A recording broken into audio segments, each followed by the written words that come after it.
Okay, and we should be live. So, how's everybody doing tonight?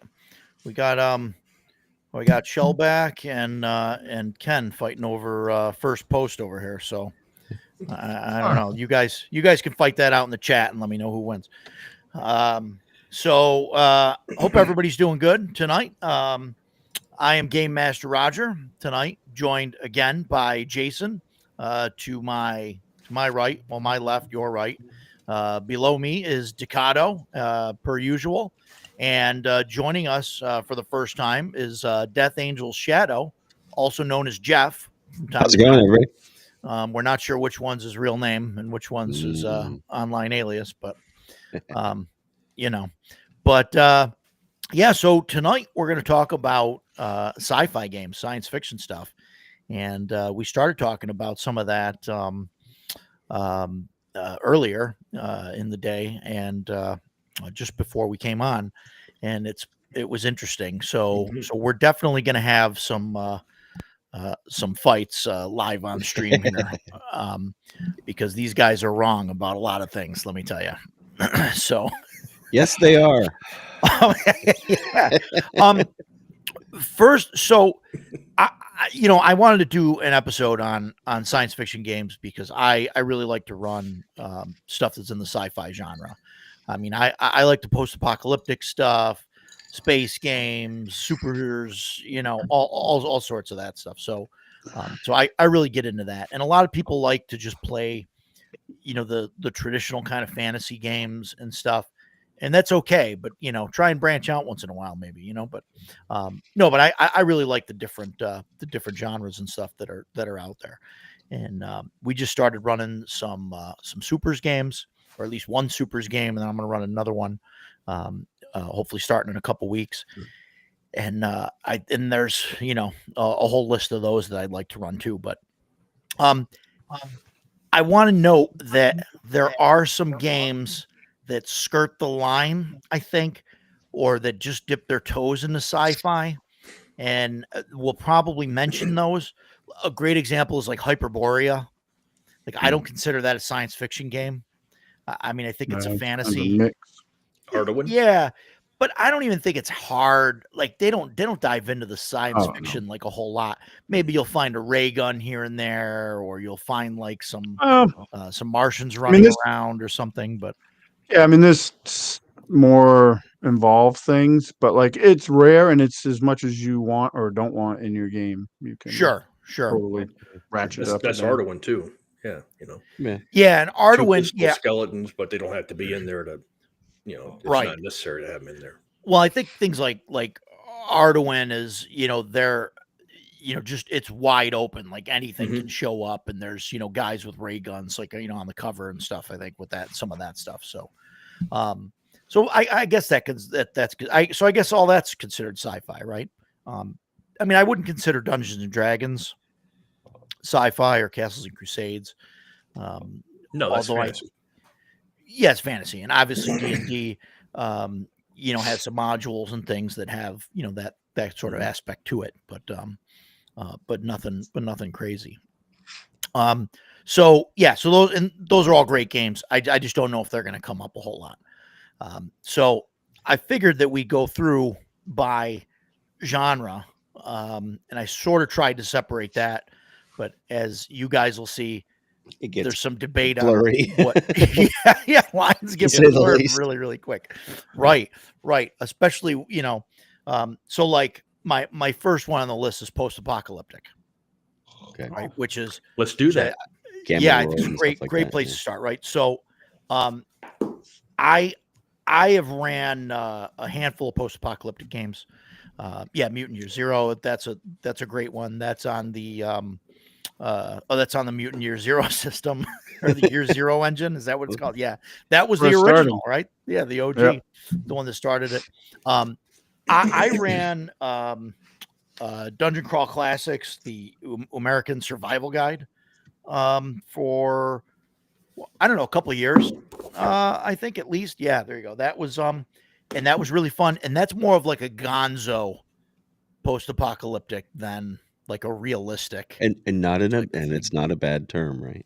Mm-mm. No, I don't think it is. 'Cause Somebody was saying that gonzo was a bad term. it's got a lot of it's had a lot of negative connotations. But And DCC and its spin-offs or whatever you want to call them are gonzo and openly Yeah. so. Yeah. You know what you're getting Right. into. they when you embrace play it. those. Yeah. Unabashedly. Yeah, and I don't think it's necessarily a bad thing. I just don't think the swinginess of any DCC based game, it kind of puts me away. Puts me out of like running a long campaign with it, Yeah. because the magic system gets out of control, and that's like a real issue. With some of that stuff. I'll So that was find my out what- issue. Yeah. Yeah, go I'll ahead, I was gonna say I'll find out as soon as I jumped in on that Lankmar closeout thing that Yeah, Hitman's doing, and I don't actually have a hardcover book for DCC, so I'm like, all right, go ahead and throw that in. They got Yeah. $80 plus the Bunch of $40 stuff, for the humble bundle. the So- Lonkmar stuff I think is fantastic. Yeah. I think it's really well written, and there's a lot of like charts and things in there. They have a calendar in there that I use in my game. Spoilers, that's where I stole our calendar from. The day of the wilted rat or Yeah. whatever. Yes. It's a good day for scratching your ass. Well, Yeah. and of course DCC has Mutant Crawl Classics. That's a nice Yes. tongue twister. So that's kind of would be more in that genre even than DCC per se. 'Cause Yeah, DCC, like yeah. you said, would be Oh, yeah. fringe. Kind of like some of the other stuff. Exactly. But And Mutant Crawl MCC Classics goes- is yeah. It goes headlong into right in that. there. Yeah. Into the gonzo science fiction, post-apocalyptic, just crazy stuff. Yeah. We talked about DCC's Magic extensively last week. Yeah, it was Yeah. spellcasting. Yeah. That was one of the things when we were playing the Un-America campaign, and that was the first campaign that I played with you, Roger. Yeah. I thoroughly enjoyed it. I was having a great time, and I really didn't think I was going to because I don't really do gonzo. Yeah. But it ended up being great. But like you said, the magic got out of hand so quickly. But Yeah. if you took magic out of DCC, that would eliminate a lot of the options from the game. But if you took it out of the Un-America campaign, you would miss nothing. You've just got Yeah, this Mad right. Max sci-fi game Right. that could be a heck of a lot of fun, and run that, for years. Sure. So yeah, I think that's an option that maybe we should examine if it comes up again. Economic fantasy. Oh, somebody's trying to start stuff already. Yeah, Lonkmar's is amazing. The modules are well written. They do a little bit different things with like the magic, and they put sort of stipulations on it. But if you get the right combinations, it still gets it still gets a little crazy.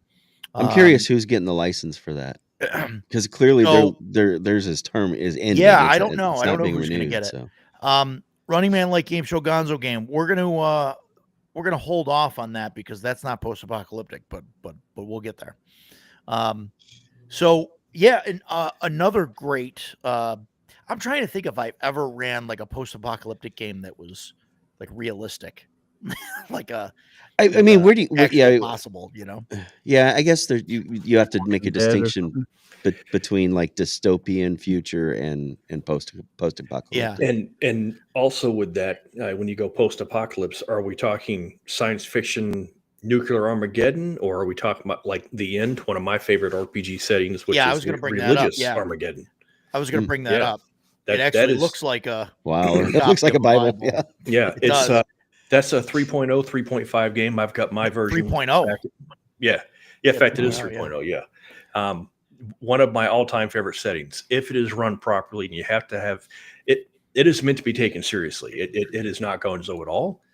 So you really have to have a DM and a set of players that Yeah. one have read the book, and I'm saying that for a reason that I know Roger understands, that understands the setting and is willing to, it's huge with the religious overtones. It's meant to be Yeah. that way.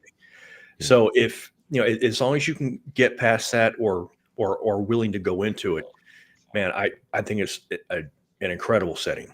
It was really well thought Yeah. out, and I just love it. does it fit the genre of sci-fi, you think? I think it Yeah, fits because the it's- genre of sci-fi just because of what it is. It's post-apocalyptic. That's science Yeah. fiction by nature. Yeah. It's I mean, it's it's definitely- definitely not fantasy. It's Yeah.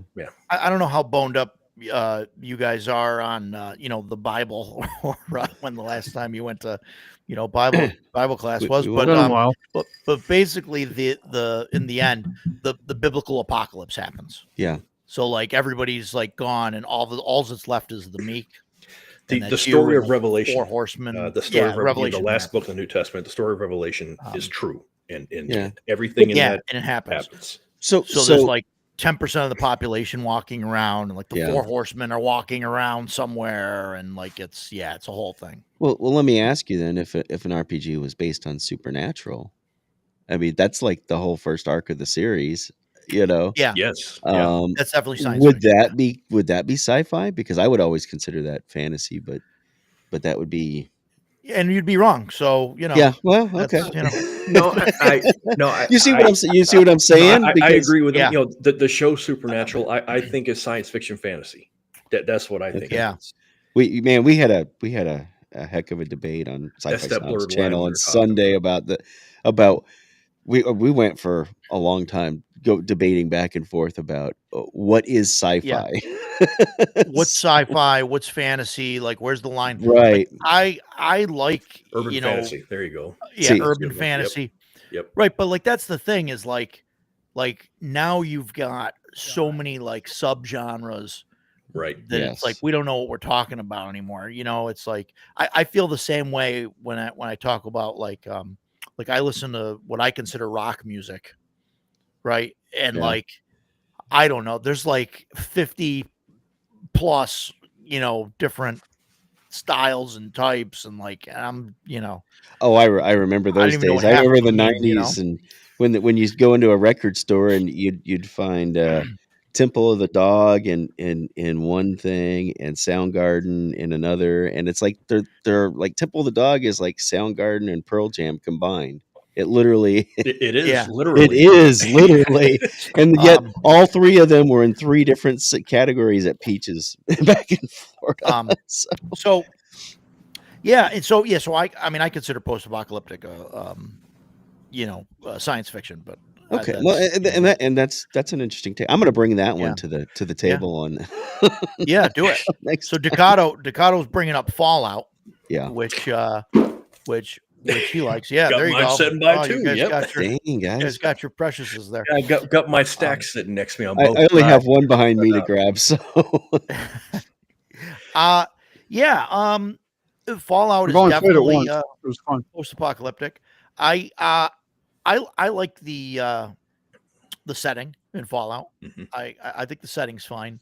The game, it's a roll under the roll low system, so I'm so a big I'm fan. not. Yeah. Perfect. yeah, clearly. So it's I got a perfect, right, Fallout Roger? tattoo on my right arm, so I'm. Do, I'm do you have a Pet dedicated Boy Fallout handy or something? You know, I have.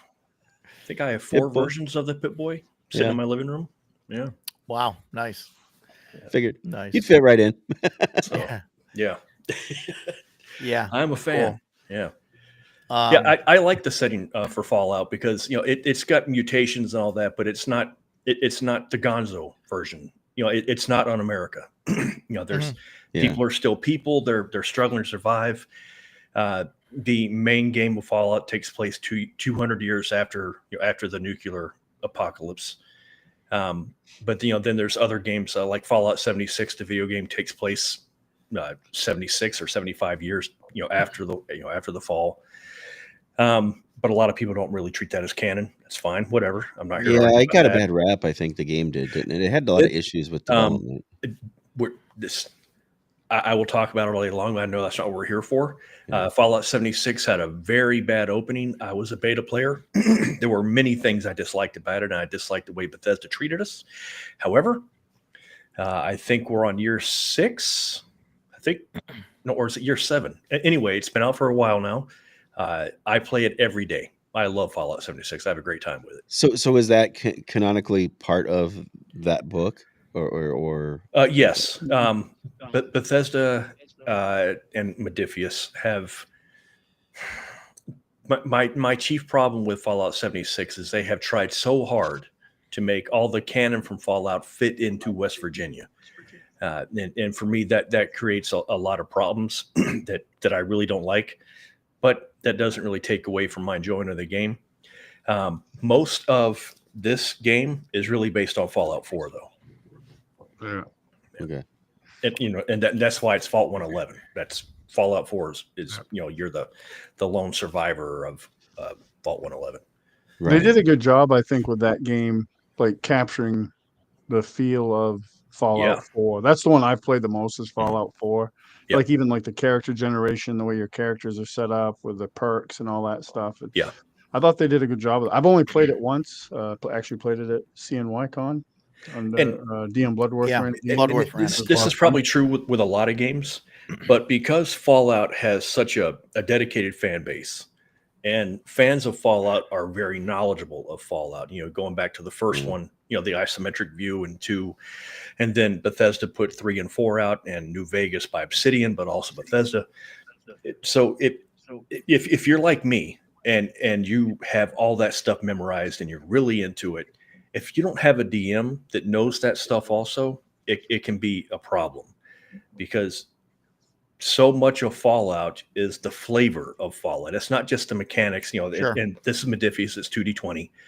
So it's the flavor of Fallout that really needs to be present in the game. Otherwise, you're playing random sci-fi RPG. Yeah, it's just a post-apocalyptic type of thing or whatever. Right. Yeah, which is why I don't run it. I don't feel like I'm Right. well-versed enough And it's run it, and I can tolerate a lot of things that this doesn't really fit right. But if you got something like Fallout and Roger was just running as like a random sci-fi RPG, I would be sitting there glaring at him the whole night. Yeah, no, and then that's what would happen. That doesn't happen. That's not what this is for. That's why I don't run that. That's why I don't run Warhammer. Yes, Warhammer's the same way. Although I know nothing about it. Call of Cthulhu. Call of Cthulhu is modern. Yeah, it's definitely science fiction. I generally don't play Call of Cthulhu Delta Green. Delta Green looks interesting. I definitely want to try that. I've played that a few times. I think I'd like that better than Call of Cthulhu. I was talking to somebody about that this weekend. I went to Mepicon this past weekend, and I was talking to somebody about Call of Cthulhu, and they asked me about it, and I basically said that I'm not a fan because I don't enjoy that you start the game at basically max level, and as you progress, you get lower in level as you go through the game. Yeah, like Call of Cthulhu, you definitely have to. And Chris that's asking that, he and I have played a lot of Call of Cthulhu together. He's actually a really good Call of Cthulhu keeper. That type of game, you got to have players that kind of embrace it. And absolutely. It won't work. And you probably say that for a lot of games, but I think with let's get some science fiction. Obviously, it's got a lot of horror to it. For a horror game, you have to be willing to make knowingly bad choices for your character, right? To not ultimately how things are going to go for you one of two ways, right? Poorly. So poorly. Yeah, it's Call of Cthulhu. It's going to end badly. Yeah.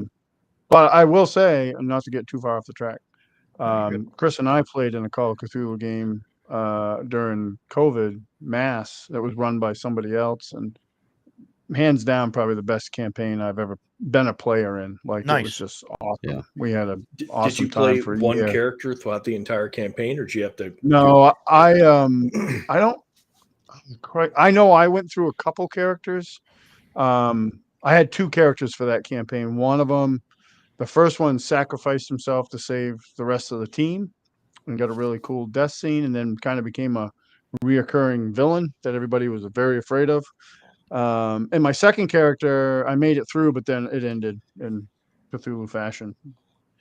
And I think we all had 2 characters. I don't remember now. Might have to look at my notebook. Yeah. At least at one point in the game, you had 2 characters. Oh yeah, for sure. Hey, Joe. I think we've had one Call of Cthulhu game, just a one shot that Chris actually ran for us, where characters actually made it out okay at the end. Usually it's either madness or the world's over. Yeah, Chthonic Musings. Just by his Yeah, name he's alone, we absolutely know right. he knows what he's talking about. Oh yeah, But Yeah. yeah, horror games in general need strong player behind. Yeah, Yeah, they absolutely, do. absolutely. Yep. Planet of the Apes RPG. I saw that when it was advertised or announced. Or I don't remember. Was that is that a on Kickstarter? or something? Was at one point. Yeah, I think I passed on it. I don't remember what the system is, but yeah, I'm definitely going to keep an eye on that and see if it drops at some point. yeah. I think Planet of the Apes is the next movie night they're doing on Snop's channel. So Oh, nice. yeah, and the 68 or 67 version, not The old ones. not the new one. Oh yeah. No, those were they're- awesome. Those yeah. were awesome. The Yeah. new I can ones remember- I could never get into. The CGI just kind of When Yeah. I was a kid, Um, like they'd show those, and there was like these like late night showings. And I Mhm. remember staying up with my mom actually, and we watched all of them. They showed one every night of the week. We got to watch them all. That was fun. they were awesome. Yeah. Yeah. And we were debating about whether that was sci-fi, and we kind of came to the conclusion that it kind of was, but Yeah, It's Planet of the sci-fi, Apes, yeah. Totally sci-fi. I mean Sci-fi. because they're they're It's basically going sci-fi, into the future. Yeah, Sci-fi, post-apocalyptic, far future. I mean, Absolutely. it's at least definitely post-apocalyptic sci-fi, for humanity's perspective, right? you know. Yeah, Humans Yeah. didn't fare so well. yeah. There's space Nope, that was travel. good. Those You know, damn there's dirty apes. yeah. Yeah. Car Wars. That's a game. Is that's not an I RPG? remember Is that. it? It's Yeah. an RPG. Yeah, I think it is. Yeah. Is it an Yeah. RPG?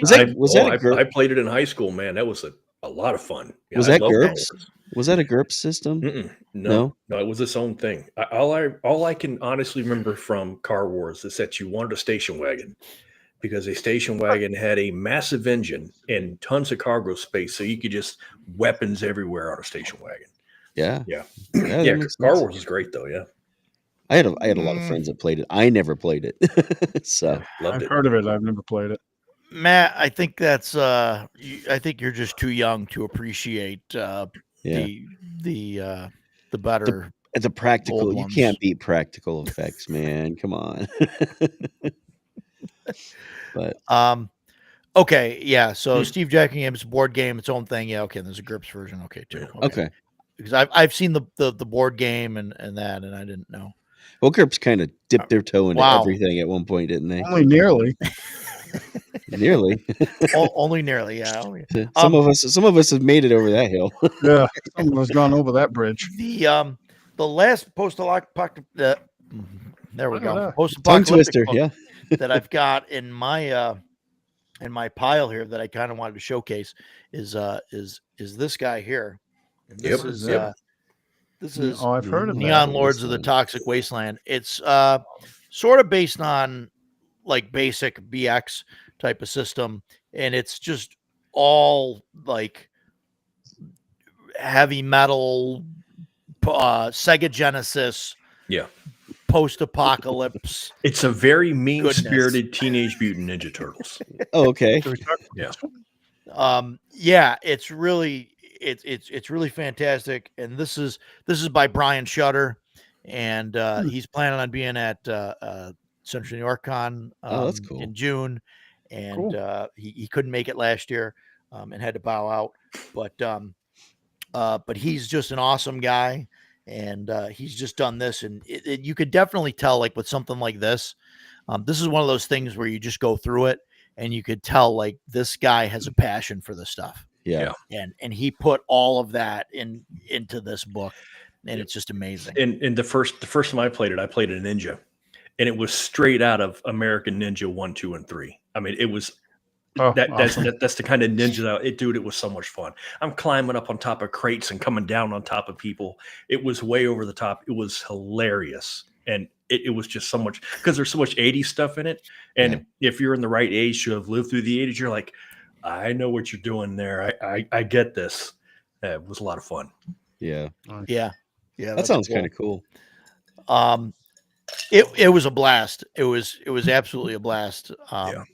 Playing with especially with Brian Shutter, Playing with Brian, running it. Yeah. It just he's super passionate about it.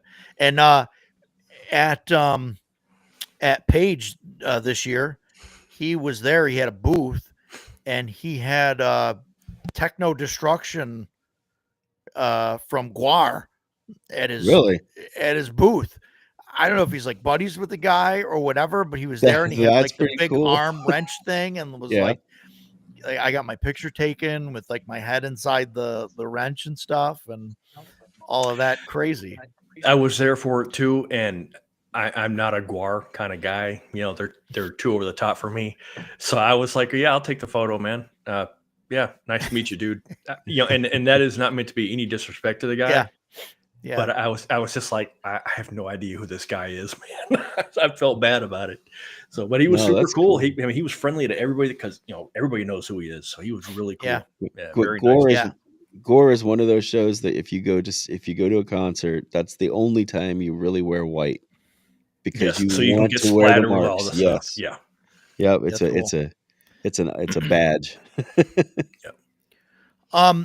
Numenera, I wanted to like the Cipher system. I like the core of it.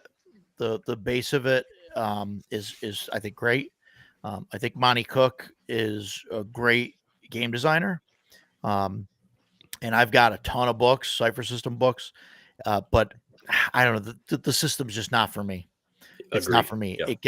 It gets way out of control in a hurry, and everybody's got a different kind of gimmick and system that they're kind of playing to their own abilities and stuff, and it's just too much to keep track of. The splat books are fantastic. What's that? Is that the same system they did Old Gods of Appalachia with? I believe so. Yeah, I've played that once. Have you? And yeah, the setting is awesome. And but my thought with like a lot of games like that, not to get too off track, but I could do the same thing with like a Call of Cthulhu engine or Vaesen or something like that. It's the same thing. Like I played Candela Obscura. I had a great time. We played like 4 sessions. My great time had nothing to do with the system we were playing. It was because of the lady that was running the game for us. She was awesome and put together a great mystery for us to solve. And but my whole time I was like, we could do this with Vaesen or Call of Cthulhu. Yeah, right. This game. Yeah, I agree with Shellback and Chris. Super awesome setting. When I first picked it up, I was immediately drawn into the setting. 8,000 years into the future, humanity has risen and fallen dozens of times. You know, there are miles of ruins that you are living on top of. And it's awesome. You're a guy or a girl that goes down and looks for stuff. And I thought, wow, that is super cool. And then I start reading the rule set, and I'm like, oh, for God's sake! As soon as they talk about the players or narrating the action, I'm out. I want to be an actor on the stage. I don't want to have to be the storyteller. And the whole thing was, like when you make your character, you're not Joe, the first level fighter. I'm Joe, the walker that jacks, and I'm like, oh, okay, this is needlessly complicated. 5-page backstories and everything. And I'm just like, this isn't for me. But it's just like they said, the setting, man, so cool. I just wish that the rule set had been better.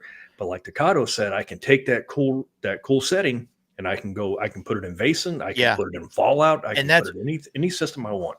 And that's one of the reasons why I've still bought their books. Like they've got the fantasy book, they've got a supers book, they've got a space like book, they've got a horror book, and they've all got really great ideas in there.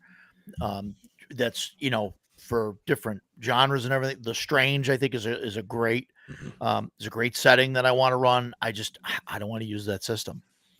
And that's I'll probably do that in the adventures. Stephanie Germain, I think is her name. I can't remember her name, but it's something like that. Shauna. Yeah, I met her once at a con, and I had my book with me, and I was like, hey, will you sign it? And like when she took the book from me, it was like I had offended her somehow. Like she was openly hostile. Really? And I was like, Wow. yeah. And I was like, I don't know what I've done wrong. You're sitting at a table. Isn't this what you're here for? We don't get into politics in this show, but her politics were clearly on display. That's I read about her later. I was like, oh, I got it. Okay. That's why. Understood. Yeah. It was, this that she didn't like. It was, okay, that's fine. Thanks for signing. I don't even have that book anymore. I got rid of it. So yeah, kind of a bummer. Yeah. Whatever. So I think they make really, really great, settings. Definitely the settings and stuff. Like I said, the core, like I don't have the issue that you did with the, where, you say I'm a blank that blanks or whatever, type of thing. Like I'm okay with that adding to the, to adding to roles and stuff like that, or using that stuff. So it's, for me, it's like the system, like later, like beyond that point, but yeah, no, it is what it is. But yeah, no, Monty Cook though is great designer, I think. Agree. Yeah, nothing against the guy. I mean, I just don't care for the game. No, I get it. I mean, he was largely responsible for 3.5, which fantastic. Which I openly love. So the period he was largely responsible for. Decado, this is what you were talking about. Awesome setting and podcast rules. Yep. Yeah, podcast is great. Yeah. That's it. So and I started listening to the podcast, and I kind of on and off, and then it petered out, but I should get back to it. Yeah, I'm the same way. But I do that with anything, even if it's good. Like that is a good podcast. Yeah. I've got I backed the Magnus Archive RPG. Same thing. It's Cypher System, because it's based on a podcast with stuff. I think. What does anybody else have anything to add? They want to add to the post-apocalyptic stuff? No, I mean, you got Mutiny of Zero. That's a great. I did. Chris ran in the chat. Ran that for us. Great game. Tough. Yeah. Tough. Very tough. It's a combination of a lot of resource management, and combat's very, very deadly. But that's a free league game anyway. So, I really liked it though. It was a lot of fun. Yeah. Yeah. Cool. My next thing, I tried to put these in some semblance of an order, but some of these are just kind of thrown in. So I wanted to cover superhero games, because I think they're definitely adjacent. They're definitely sci-fi adjacent. I had kind of went back and forth about doing a separate episode on supers, because I wasn't sure if it was, but it's science fiction, right? I mean, that's what it is. I mean, Superman comes from Krypton. The tech that Batman has, Matt brought this up. Vaults of Varn. Yeah. Matt, absolutely. Vaults of Varn. Matt ran a Vaults of Varn game. I backed the second edition of it. And my daughter played it and she had a blast. It's all like random charts and tables to figure out like who you are. And so I was like some kind of like floating butler robot with like knife hands or something. And my daughter was some mushroom folk person that was like addicted to drugs. I did a lot of cocaine. Yeah. Did they lick themselves or something? She had a blast with it, right? Man. She's 12 and like, but it's just there. Yeah. I did not. And the only reason that I didn't have a good time is when you and I signed up for the game. I was like, cool, match running. This can be awesome. And then the description was, we're going to make characters at the table. And I was like, no problem. I can do this. I sat down and I had a character in my head and I'm going through the book. I'm okay, no problem. We're good to go. Then Matt came over and said, okay, we're doing random. And I went, Lord. What? And so, okay, no problem. I start rolling. And like, I could not have written a character that I wanted to play less than what I rolled sitting at the table. He was like a diplomat and he wanted to talk all the time. And I was like, this is totally not what I want to play. I want to break anyway. It was rough, but I still had a good time because Matt's such a great DM. And it was, and also I don't like playing with children. I've said this a few times, but watching Chloe play and watching her have so much fun playing her mic in it was hilarious. So yeah, it went a lot better than I thought it was going to. Based on Nave, yeah. Shellback. I don't know. Is Rift supposed to? I guess it is. It's not really apocalyptic, is it? It's like I'm ready if we are going to talk about it. What let me, all right, since you've got the special book, what's the what is Rifts? Is it post-apocalyptic? I would call it hard sci-fi post-apocalyptic dystopia. It's a Palladium game, man. What are you gonna do? They just threw a bunch of crap in the blender and said go with it. But yeah, I mean, there's radiation everywhere. There's mutants. It's post-apocalyptic, sure. Yeah, I guess. I actually enjoyed, Rifts. And look, I've said this on stream before. You guys have heard me complain about this, except for you, Jeff, probably. Well, you may have heard me bitch about it on the stream, but I am not a huge fan of the Palladium engine, the Palladium system. I have not tried anything with Palladium. The percentile roll under against yourself. I'm not a big fan. When you start using, especially when you start using more than one book, there's just a million different skills and stuff that's out there. And I think it gets, ridiculous, and I remember playing Rifts and I had basic math, advanced math, science, physics, and the science, something else. But the roll I needed to make was I don't know, physics math or something. I don't know what it was like. And it's oh, you don't have that skill or whatever. So so if you don't have that skill, you can't do it. So you can make the roll, but it's at a lower, it's at a lower percent. You're trying to roll under. So it's kind of, so at least heavy into the skills though. A lot of skill. It's like 3.5 on drugs. On steroids. Way worse than it's the core book has 10 times as many skills as 3.5. Jason's looking up the numbers. And that is it had a lot. There's got a lot of skills. I mean, I used to be a really big fan of skills, but oh, is that it? Yes, and now see, and see the in that book, because I'm going to defend Palladium because I love so much of their stuff, absolutely. And I do. Yeah. Also, we talked about the Palladium RPG a couple weeks ago, and I remembered what I love so much about it, but we'll talk about that later. I barely remember doing that, Matt, but that's what it was. Yes, I did turn into a gold statue. I remember that. Yeah. It was with a grenade, wasn't it? Some kind of weird grenade that I had. Yeah, a Midas grenade. It was anyway. It ended up being a lot of fun. Yes, Palladium does have a lot of skills, and honestly, the only thing that I dislike about Palladium is character creation, because there are so many skills that it will. We played Heroes Unlimited, which we will get to. In fact, we were just about to talk about that. Yeah, and I spent all day making my character. They don't have packages or anything like that where you there's NPCs and there's tons of stuff you can find online that'll make everything easier. But I'm so anal about my characters. Yeah, I'm okay, I've got because I've got a dude in my head and I'm going to make him exactly how I want him.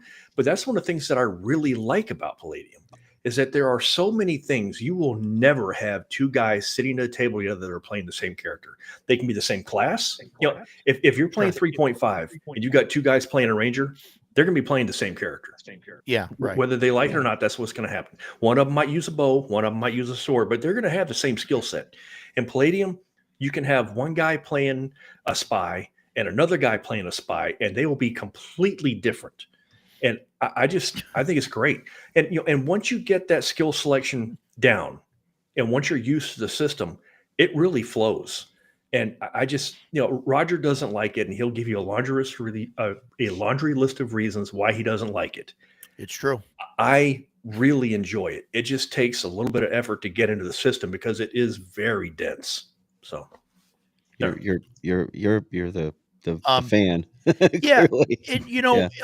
so Matt is it's wild. The only thing he likes about Palladium is making characters, but like to mention like TMNT, right? So TMNT is in there, but the Right. TMNT book is like I mean it's a thin book. It's 40, 50 pages maybe, Yeah. like, and so like that I think is okay. Like there's not enough in there where it's a huge problem, Whereas, like, and maybe my problem was that we were playing Rifts a while back, but even when we played Heroes Unlimited, I think it was too much.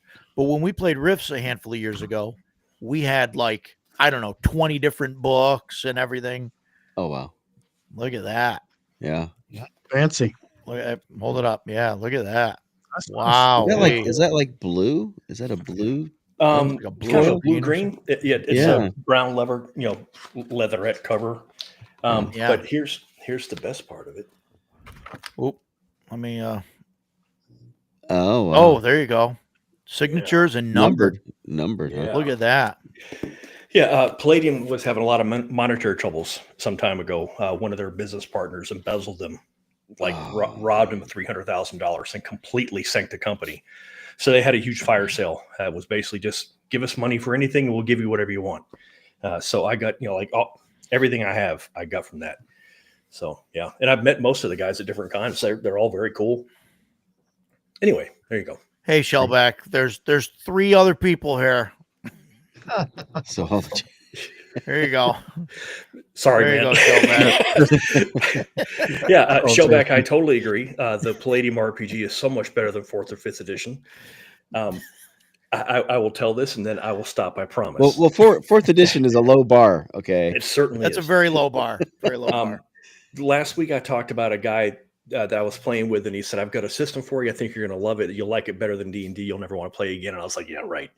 He showed me Palladium, and I took the book back to the barracks room that night, and I was reading through it, and I started looking at the different classes. The thing that made me love Palladium straight away was there are 2 classes that can use the longbow: the longbowman and the ranger. Fighters can't use it. Druids can't use it. Monks can't use it. It's a specialized weapon that takes years of training. And I was like, this is the game for me. Love it. And then after that, I was just like, this one thing after another that I liked about it. Okay, I'm done. Go ahead, guys. Sorry. I think that had I played it more, I mean, maybe with like a slower introduction, then here's riffs, and we're using all the books. Like, here's 15 books that we're using, and all the skills and stuff that were in it and everything else. Like, I mean, maybe I would have liked it. And I totally get it. The Palladium RPG was like that. I think there's 15 world settings in the Palladium RPG, along with like 5 monster manuals and a bunch of other stuff. So I totally understand that. If you take the core book and say, we're going to play Rifts, or we're going to play Palladium, it's a heck of a lot of the fun. Rifts book is pretty small as well. I mean, it's probably double the size of the TMNT book, but it's not that big. It's probably half the size of the Heroes Unlimited book. About 245 pages. Yeah. Okay. So and a lot, and a lot of that's flavor. Sure. But one of the things that I really like about it is the GM section, the Game Master section for Rifts is 20 pages. Everything you need to know is in the book. And Heroes Unlimited doesn't even have a GM section. Right. But you also don't really need one.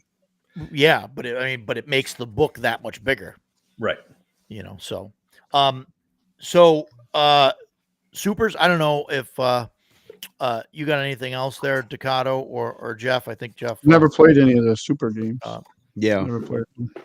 You never played any super games? I haven't either.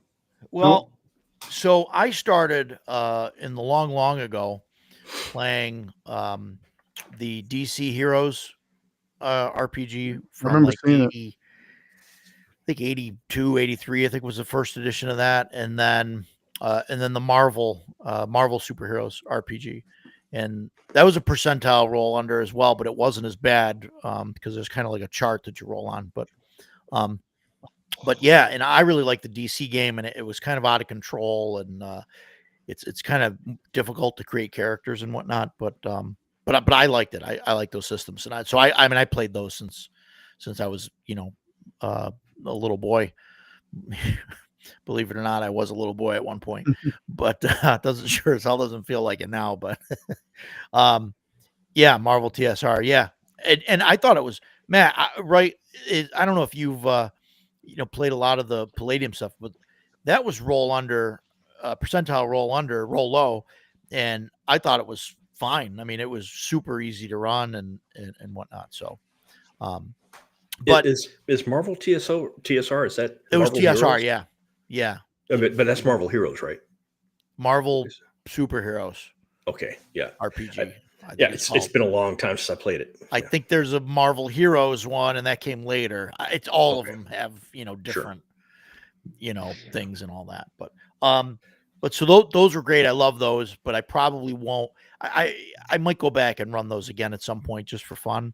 But right now I'm looking at running Sentinel Comics RPG. It's kind of a fun little kind of game, and Greater Than Games went under, or is in the process of going under. So I was able to pick up a bunch of core books super cheap.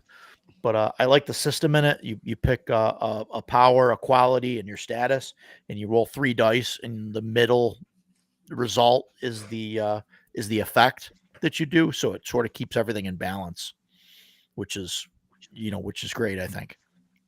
But first Super's game was Champions in the early games. Yeah, I have Champions as well. Haven't played that too much. But Super World, never heard of Super World. That's interesting. That's from Chaosium, though. I'll have to look in that. Yeah, Chaosium. That's interesting. And then I got this too, and this is crazy. I don't even know if Jason's seen this yet, but this is Evolved, and this is a DCC based superheroes game. Oh boy, that has a time travel here element. we go. When you create a character, you create a first level character and a 6th level character. Because remember, you only go up to 10th level, right, in DCC. So you create a first level character, and they're in 1 year, and then like 15 years later or whatever, your 6th level character. And so you kind of, when you run the module, you go back and forth. And so like the lower level characters can affect the higher level characters with things that they find and things that happen to them and stuff. I don't know. It's interesting. I think it'd be hard to run, but I'm interested in keeping up with all that stuff. Sounds like it would be. Yeah. So your powers never change. Just like get more hit points as you level up, or no. So the powers change because you make your 6th level character, and so things are different. You like roll on. There's like some charts to like do like a quick level up from the 1st level to the 6th level guy, and 15 years for 5 levels must be CNC. only 15 years. That's kind of short, isn't it? And so I think, but then like your choices, like as a low level character, they kind of influence what happens down the road. It might not be 15 years. It might only be 10 years. I'm not sure, but that sounds intriguing to me. But the reason that we can't do time travel is everything I do changes my future self. There's no solid. God, I'm making a terrible DC movie now. So yeah, it sounds interesting. I would check it out, but I wouldn't be like, let's play this game. No, it's 25 years. It's 2026 and 2051. Okay. So it's 25 years. So exactly on par with CNC. No, I don't know. So I think sounds good. Could I go back in time and stop me from marrying my ex-wife? Is that possible? Or I don't know. I don't know. 6th level me just live with regret for we'll all have that to, time. We'll have to make some rolls on that. I don't know. No, I'm sorry. I really was not kidding. Can your 6th level person affect the choices that your 1st level person makes? I don't know. I think so. I think there's a way to do it. You're not going to break the. But I think it's the easier time to go the vortex one or way, something. Right? Yeah, it's easier to go the one way than it is to go back. But yeah, it's kind of interesting. Yeah, taking the premise Ocarina of Time, making a Cape Crusader sounds weird. Yeah, I don't know. I'm into like the superhero stuff. Like I want to run that more, and then especially when with running Heroes Unlimited there, like it got me, it got the bug going, and I'm like, oh man, I want to play some supers games now. See now, and that's the type of thing that I would want to maybe play in, but I probably would never run it. Mm-hmm. That's, Yeah. Yep. Yeah. I don't think I've ever run Heroes Unlimited, and I've been playing since 91, 92. Wow. Yeah. Have you ran any supers games? No, I have not. And Wow. that's kind of weird because I used to be a huge comic book fan. So yeah, I would rather, I would rather play. Yeah. Yeah. Yeah. We were talking about Marvels very briefly that, TSR or whoever owned it. Mm-hmm. And I've told Roger this story. People don't typically like it when I play superheroes sometimes because like in the Marvel, I'm playing the Punisher. Basically, the DM handed me this stack of character sheets and said, who do you want to play? I'm a huge fan of the Punisher and Spider-Man and a couple others, but I saw the Punisher and I was like, I'm playing the Punisher. I would have never guessed. I know, crazy, right? But half an hour later, I'm in my battle van because, it was the 80s, man. It was a terrible comic run, but the Punisher had a battle van. Anyway, so I have a battle van and I said, I'm the Punisher. What weapons do I have? And he said, well, you're the Punisher. You pretty much just pick whatever you want. You got it. Also, keep in mind that I was in the military, so I knew a bit about weapons. And I see Electro riding his Lightning across the New York skyline, and he stops and he's hanging onto the side of a building. And I said, cool. I pull the van over and I grab my Barrett 50 caliber sniping rifle, M82A1, and I shoot Electro with it. And the DM looked at me and he was like, go ahead, take your shot. And I rolled really well, killed Electro. Just like that. Job done.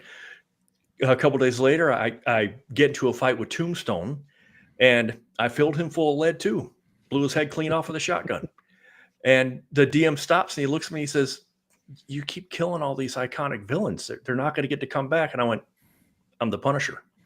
And he went, you're right. Yeah. And so we stopped playing after that because, so the Punisher is not a hero. He's an anti-hero. He's a vigilante.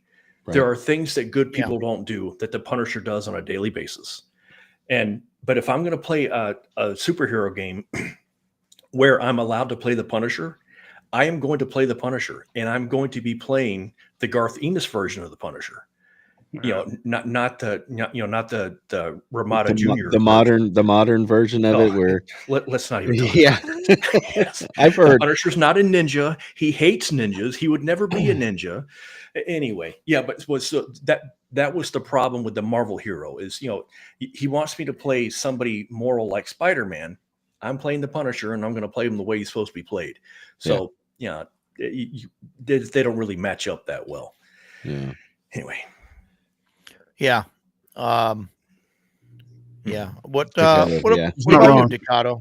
What do you play any supers games or run them or anything like that? I never have. Like most of my time, like you said in the beginning, like my guys were very heavily fantasy focused. We shifted a little bit here and there. We talk about we played Star Wars, we played a little bit of Shadowrun, but it was mostly D&D. Like that's all they were really interested in. Like I wanted to play Call of Cthulhu ever since I knew about role playing games, and it wasn't until COVID where I actually got to play the opportunity.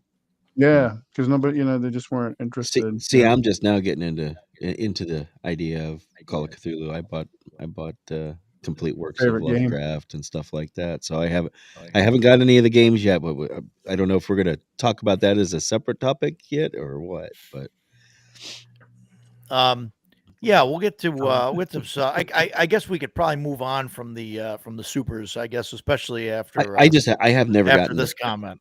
Yeah. Yeah. Okay. Where's the block button?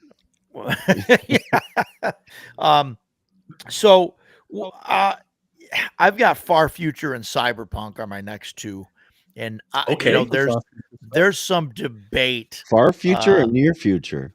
Yeah, that's the debate. See, so there you go. So Jeff, because you mentioned it. Is Cyberpunk always near future?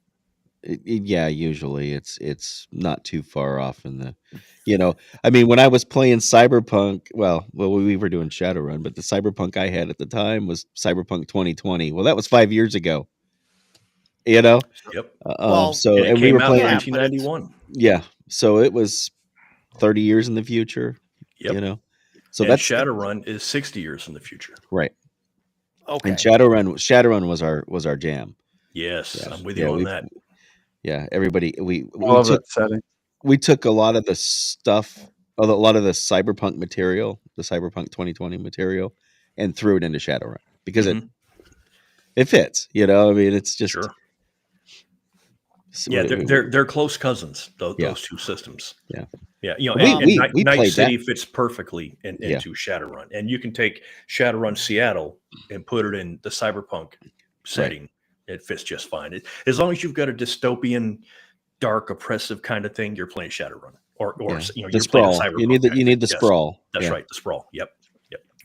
Yeah, yeah.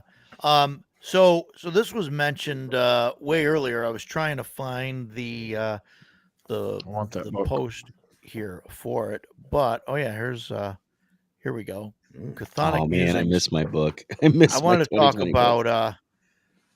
about X-Crawl Classics, which is the DCC sort of Running Man Shadowrun. game show Is it? uh, Is it really? I game hadn't show tried it. thing. Okay. So that's the cool edition. So this is like the future of like the fantasy world future, which I guess is sort of the same thing as Shadowrun, right? Is Magic that Punk. or is that human future and like a I don't really know the story of that, but I mean, Oh, no, but Shadowrun: The Age of Magic returns Mhm. in the okay, future. okay, The Awakening. So it's basically it's like Cyberpunk, but magic comes back. So Mhm. it's a cyclical thing. What is it? okay, It's like right. the fifth age of magic, I think it is. Isn't The it sixth age. Sixth Yep. Age Magic. So Uh, X Crawl is basically like Running Man type of thing, where the dungeon crawling thing is a through the it's city all streets. televised. Yeah. It's all televised and Oh stuff, and wow. it's cool. Okay. So you got like a dungeon judge, and like there's like an announcer, and you can you have like you could like cheer the crowd on or get the crowd to cheer, and like that they can give you bonuses and things like that. So like you want to do things like that keep the keep your audience votes up, so you have that instead of Gotta have like good ratings, huh? yeah, so you really want to like get into like doing some crazy stuff and like the way describing like how you're killing somebody or how you're doing stuff to make a show of it, because you're trying to get the audience amped up and stuff about it. But that's on my list to run. Again, I think the magic is going to be a little crazy in there. It is kind of a gonzo thing, so I I'm all I never for it. yeah, I never I wouldn't consider like Shadowrun to be Gonzo.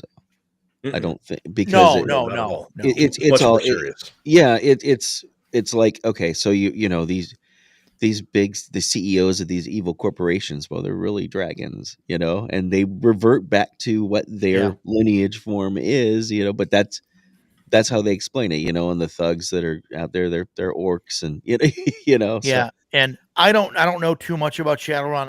I've never really played it. I've always seen it as like a full mix of like the yeah, it's cyberpunk Magic Punk. It's Magic and Punk. magic, yeah, Mhm. and fantasy and all of that. And so I was never really into it.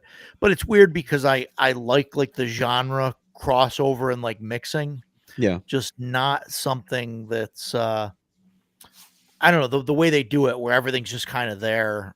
I don't know. I I'd mean, rather like we played the people hell out of come it in the through different 90s. portals or Oh, something yeah. and meet up.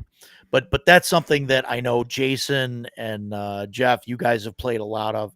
Yeah. So and Decado, I don't know what your experience is with what are we talking about? I played Shadowrun a little bit. Shadowrun. Shadowrun. Yeah, I liked.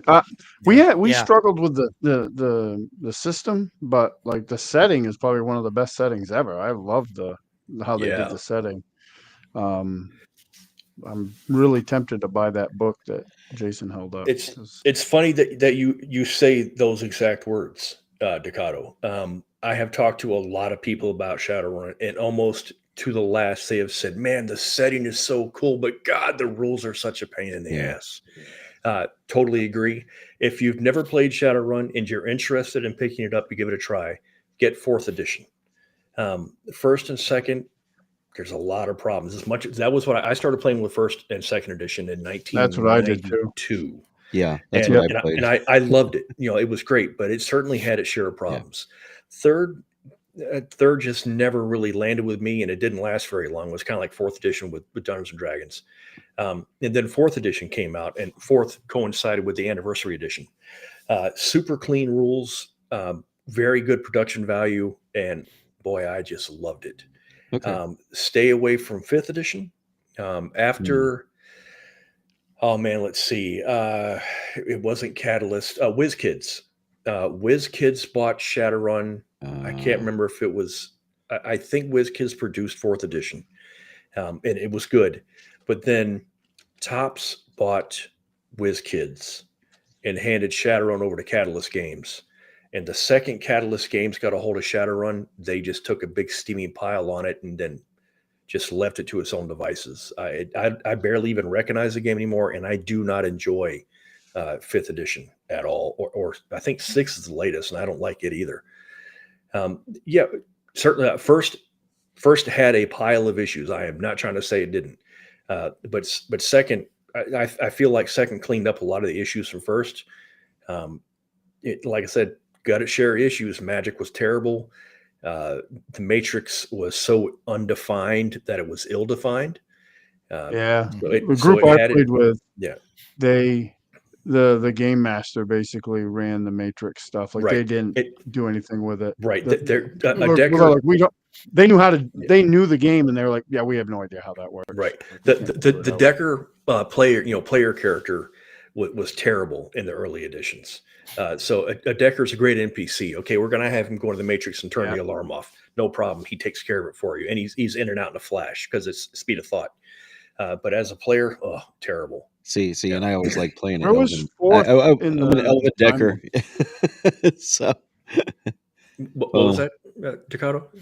Where was fourth in the timeline? Like, did it line up with like where they were in second edition? Yeah, the way Shadowrun works is it is 60 years in the future, because the first edition came out in 91, I think, and took place in 2050.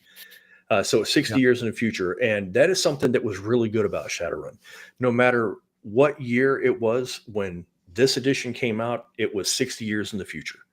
So if you're playing if you're playing second edition and it came out in 1995, it took place in 2055. If you're playing third edition and it took place in 2010, it's now 2070.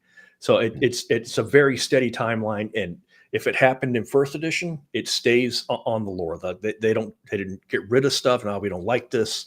The lore stayed that way all the way through, and that's one of the things I really like about it. So if you're familiar with the stuff that happened in the earlier editions, it still applies in the latter editions. That's interesting. That's an interesting. I didn't realize they did that, where they just kept pushing the year and then kept the history and stuff. Yep. That's interesting. Yeah, I never really got into it. I knew some people that played it, and it just didn't. I don't know. It just never happened. Yeah. That was the fourth was by Catalyst, Jason. Yeah, that's what Shellback is saying. I guess it was. Yeah. Catalyst. Are you sure that Catalyst Catalyst did fourth edition? I was certain that it was WizKids that did fourth. And unfortunately, I no longer have my books. I had to sell them after my I divorce. was looking at one on Amazon that popped up when I typed in fourth edition. Might not be the right one. It says Shadowrun fourth edition 20th anniversary core rulebook. Catalyst Games. There you go. Catalyst Games. Yep. I'm looking at it too. There you go. So maybe WizKids made third. Maybe that's what it was. I had the third edition book. I bought it, and then I don't know why I bought it. I bought it. I mean, I love the genre. I have a bunch of the novels like that they first released. I collected those, and great young adult science fiction. Really liked them. Yeah, liked them quite a bit. I love the setting, and it's somehow, I don't know this. I've had this told to me, but I don't understand. It's somehow like Earth Dawn is like its predecessor as far as timeline goes. I have a friend that ran. He's like that was his game for the longest time, and he was telling me how it all worked. And So Earth Dawn would have been the previous Age of Magic. yeah, I think so. Mhm. I'm not an expert, so if that's wrong, No, it I could think be that's wrong. right. Yeah, yeah. Yeah, that would make Earth Dawn. sense. Yeah, Earth Dawn was one of the FASA games, and it had a small following. It never really took off, but I thought it was pretty cool. Yeah, my friend that owns Crossroad Games, when he was a kid, he ran like an Earth Dawn campaign for years. He said Cool. it was his game. I still have the Sega Genesis game. I have a Genesis in my living room, and that is the only cartridge Oh, that I Freaking have. game. So I Nice. had a roommate, my buddy Dave, that I still game with to this day. When we lived together, he had a Sega, and we used to play Shadowrun all the time. And then my one year for Christmas, my mom was like, "What do you want?" I was like, "Oh, I want a Sega," and that was the only game I wanted, and we could never find it ever again. It was Man, before the age of the internet, so now you can just get the tracked it down. emulator. Yeah. Now Yeah. they have the computer ones though. Those aren't too bad. I've only played them a little bit, but The Harebrained Scheme games. yeah. Big fan. Yeah, big fan Yeah. of both of them. Unfortunately, they had an MMO that took place in Boston, and I loved it. I thought it was super cool, but it did not last very long. Those it tanked. are those the turn-based ones? Yes. Yeah, Where you they're gotta, like like, Baldur's group Gate. and Yeah. yeah, okay. Get your band and stuff. Yeah. Yeah, they're neat. There's a whole bunch of them too. Like they even have them on Xbox, probably PlayStation too, I guess. But I have some on Steam, and I think I actually have one of them for Xbox. I'm a huge fan of that setting. Like I would love to play a game in it 'cause I love the mix of the magic and science fiction and all that stuff. I think it's Yeah. probably I one think of the I still best have things out the there. game. I have the game that they came out with a few years ago, flagged on Steam. One of these days, I'm gonna Oh yeah. pull Yeah. the trigger on There's it. probably half a dozen ones Oh yeah, yeah. on This was. Steam. there's Shadowrun Returns and Shadowrun think Hong that's- Kong are I think the two the games. Returns is the one that I've. Yeah, Yeah. Yeah. I haven't tried There's it. that one in Germany too. There's Yeah, one. that's Shadowrun Returns. The director's cut was not really in Germany. Kind of, actually, there was one that was in Berlin. I will check my Steam files and let you know. But yes, it originally came out on PC on Steam. Then a couple of years ago, it was re-released on Xbox.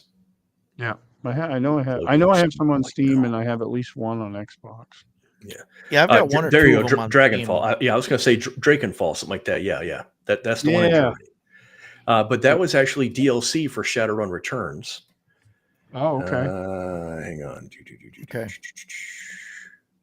Yeah, it's right up there. My favorite. For a game Yeah. that I didn't play like a ton of, we did play.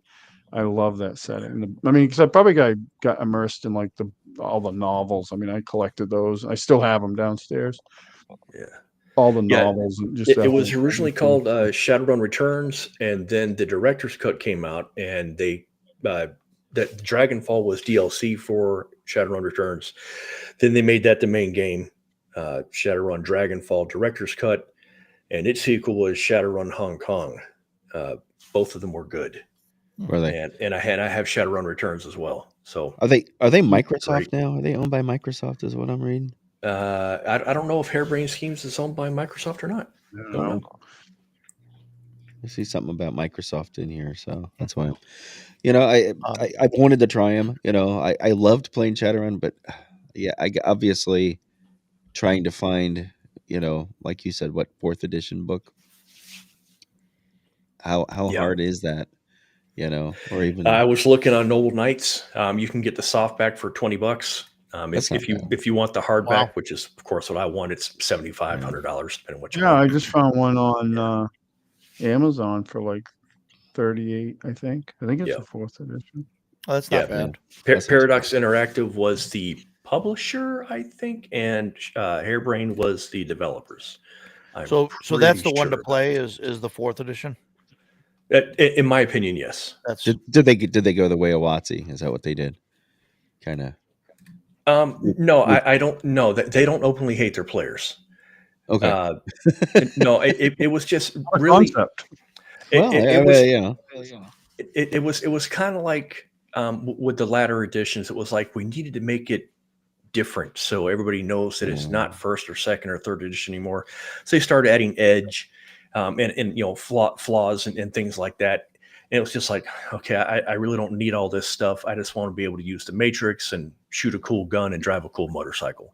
Right. So yeah, it's but really with fifth edition, what killed me was, man, the production value was terrible. Like we've spent a lot of time talking about CNC with its terrible formatting and typos and things that don't make any sense.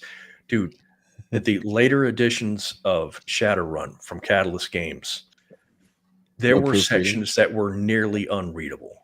They were absolutely awful. Oh, And and then they'll release like a new, like the Magic System, in, boy, I think it was sixth edition, whatever the latest edition was. Yeah, When 6, yeah. yeah. I pre-ordered the collector's edition hardback, I got it and start going through the Magic System, and it was like this much information, and I was like, "What the hell is this?" And it was garbage. It was gobbledygook. Well, then 6 months later, they release the revised Magic book, Street Magic, or Street Mage, whatever it was. And Street so Mage. this is the Magic section. Okay, look, dude, Magic's an important part of this game. That is Yeah. where man meets machine in Magic. The Magic needs to be Right. defined in the core rule book, not in a secondary book that I need to pick up later.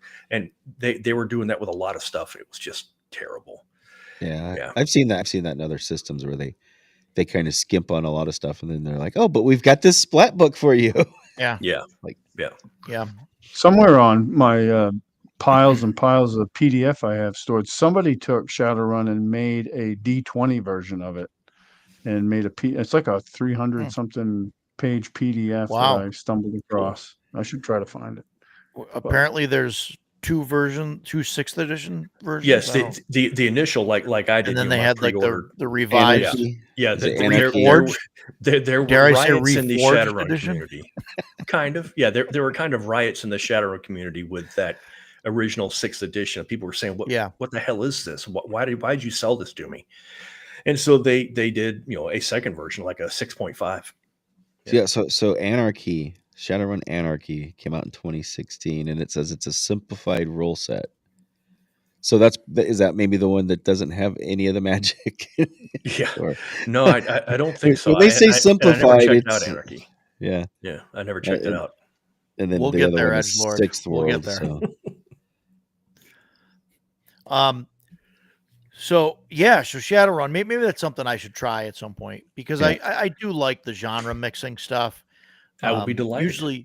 Usually I are like you it, running, Jason? more of like a mixed, I have run a ton of Gonzo Shadowrun. thing, but Yeah, Well, I maybe- would run Shadowrun again. maybe you I'd can play. run like a short campaign or something, Cool. Yeah. do like 4 or 5 sessions Yeah. or whatever, whatever a large module would be, or And we'll whatever. just use the core book so everybody can get that, Yeah. and that'll be it. Yeah, I love that plan, not having 20 books. Yeah. I ran I had ran Cyberpunk Red. I ran the starter set, and then like we did a small kind of campaign. I don't remember. I don't think it was that. What was it, like 3 sessions maybe? Jason, do you remember? Which was this? I Sorry. ran it online. Cyberpunk Red. Remember, I ran the Yeah, boy, I that ran the tanked starter hard. set. I ran the starter set for Yeah. you, Harry, and Ethan at PAX Unplugged, Yep. and then we I don't remember if we used I think we made new characters or whatever, and I ran maybe like Yeah. 3 sessions or something, and I really, oh man, I want to like the system. I guess I'm not a huge fan of skill-based systems, and the That way they was- handled it. That was what especially, killed it like, for with me. Yeah, especially with the way that they had like combat being run and stuff. I don't know. It just didn't seem intuitive. It I think also they should have simplified some stuff. it also did not help that you had 2 players that were bent on causing chaos every step of the way. Sure. That made things very difficult. But Yeah, earlier yeah. when we were talking about the Palladium system with all its skills, good Lord, Shadowrun Red has, and I've got my book sitting back there. I've got a bunch Yeah. of Shadowrun Red stuff. Yeah, I got mine. Man, there are so many skills in that game, and for me, a lot of them don't make any sense. Like I just like, what am I looking for? I don't really get this. But again, you play it enough, you learn the skills, you learn the layout of the character sheet and the layout of the book, and maybe it will be better. But boy, it sure was. It was difficult to pick up, and I was such a fan of Cyberpunk 2020 that and after meeting Mike Pondsmith and Cody and his wife, whose name I just forgot, after meeting them, I was like, man, I'm all in for Red. I'm going to get this, and I'm going to play. This will be great. We got it. We started playing it, and it was not great. What are you going to do? Yeah. I don't know. It was okay. I mean, I don't know. Maybe running it, maybe if I'd run it more, whatever. It just, I think for me, like skill based games, I think are an issue for me. I'd rather just like be able to wing it or whatever with, like stats and things like that. Regular, Yeah. And that's not to say that I'm completely against skill based games, but it just, there's one we're gonna talk about shortly, I'm sure. They always seem to just add like a ton of skills that you don't need. So, that's kind of an issue there for me. But, and then 2020, I think is a similar system. Because Cyberpunk Red, I think, was kind of like the sequel to that, or they changed some things. 2020 was the one that we had back in the day. So yeah. And we like I said, we wound up folding it into, but they had like Friday Night Firefight and all this stuff. Yeah, right. And I don't know. Maybe, like I said, I don't know. It just didn't do it for me. The setting, I think, is fine. Cyberpunk setting. What do we got? What do we got here? Hang on. That's 2020. So the skill list even in 2020 is quite dense. Yeah. But I don't know. But like when I look at this, I'm like, oh, okay, this layout makes sense to me. So maybe it was just the layout of Red that I was like, I don't know what's going on here. I don't know, maybe. Or maybe I'm too old. I haven't tried Red, so I don't. I would love to. I wanted to when it came out, and I even wanted to pick up the game, but then it was so buggy. Yeah. The video game. And I mean, it's one of those things where like I can't shit talk the game, dude. I love Cyberpunk 2027. Yeah, I would consider running like Cyberpunk Red again. But my only issue is, like, you guys have seen my list, or at least some of you guys have seen I've got like 40 games on my list that I want to run. And one of them that I'd want to run for Cyberpunk would be this guy here, Neon Skies, which I want to play this. This is William Buchanan, who more people know him as Wylock from Wylock's Armory. He does his YouTube channel is all like crafting and stuff like that. Oh, okay. Making dungeon tiles and things like that. And so it was weird that he made a Cyberpunk book, because most of his stuff is like D&D fantasy related stuff. And but the system in here is just a dice pool system, and you just have there's a handful of skills and a handful of things, and you get their total number of dice. They're all D6s. You roll them, and if you roll at least 1 6, you succeed.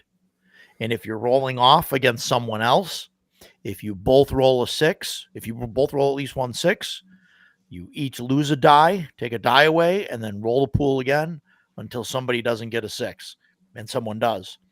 And that's it. It's a real simple thing.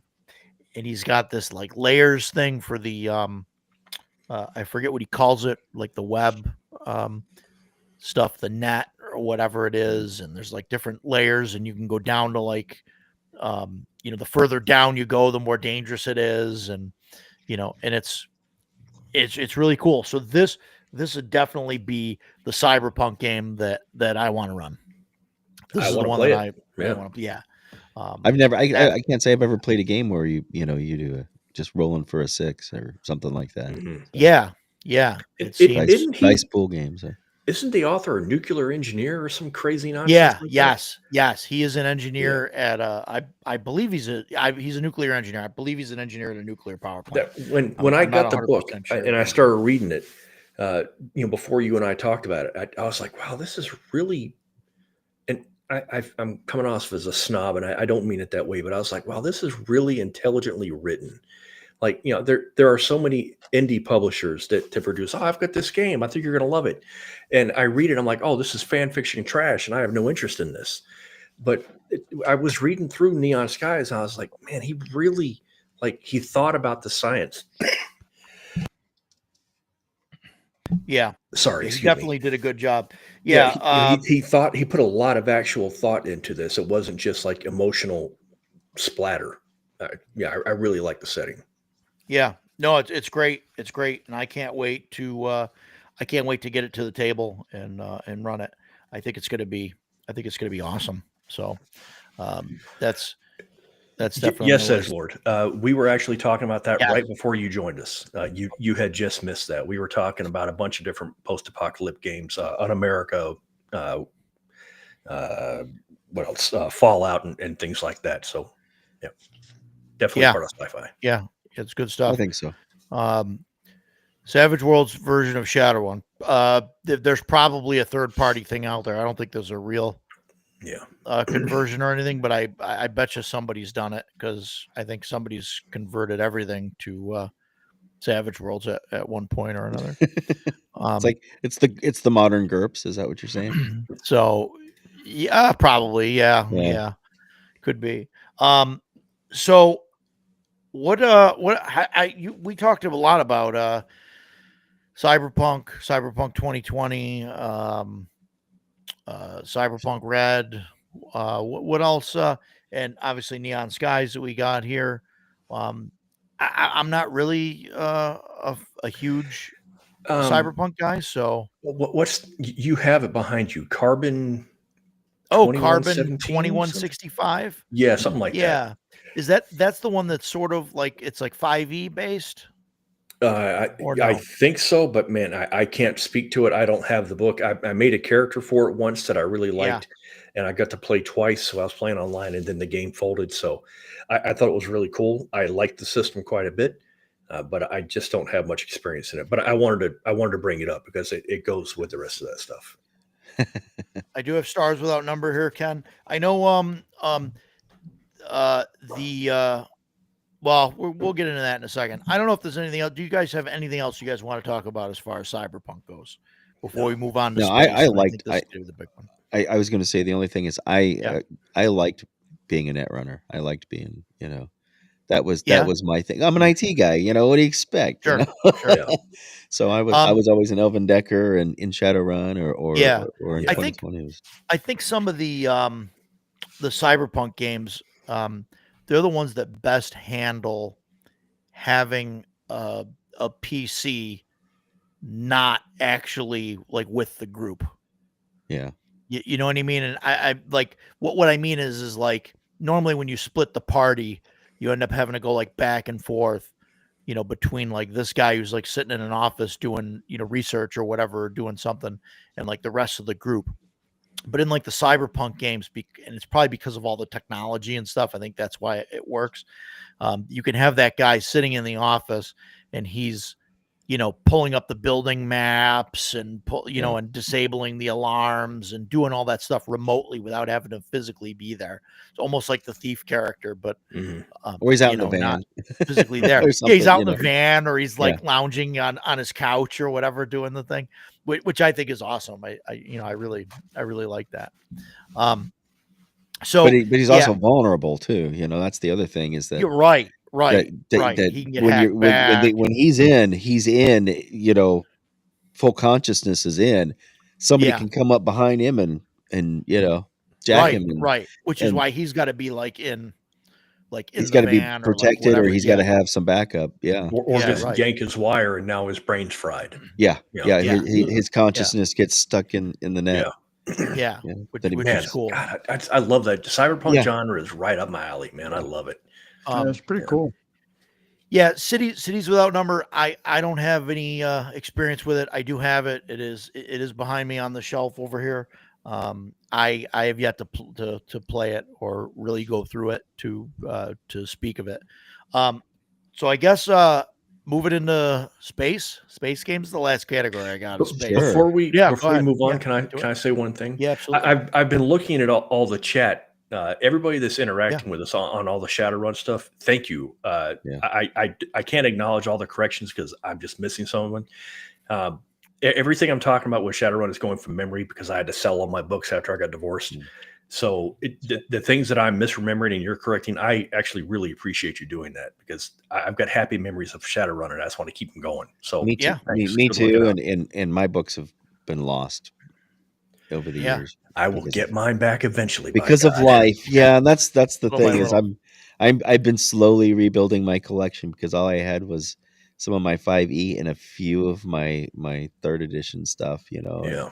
I lost all my Faerun stuff except for 4 books. It's like, so starting over again is We're hard. getting there. Well, our space game's the final frontier.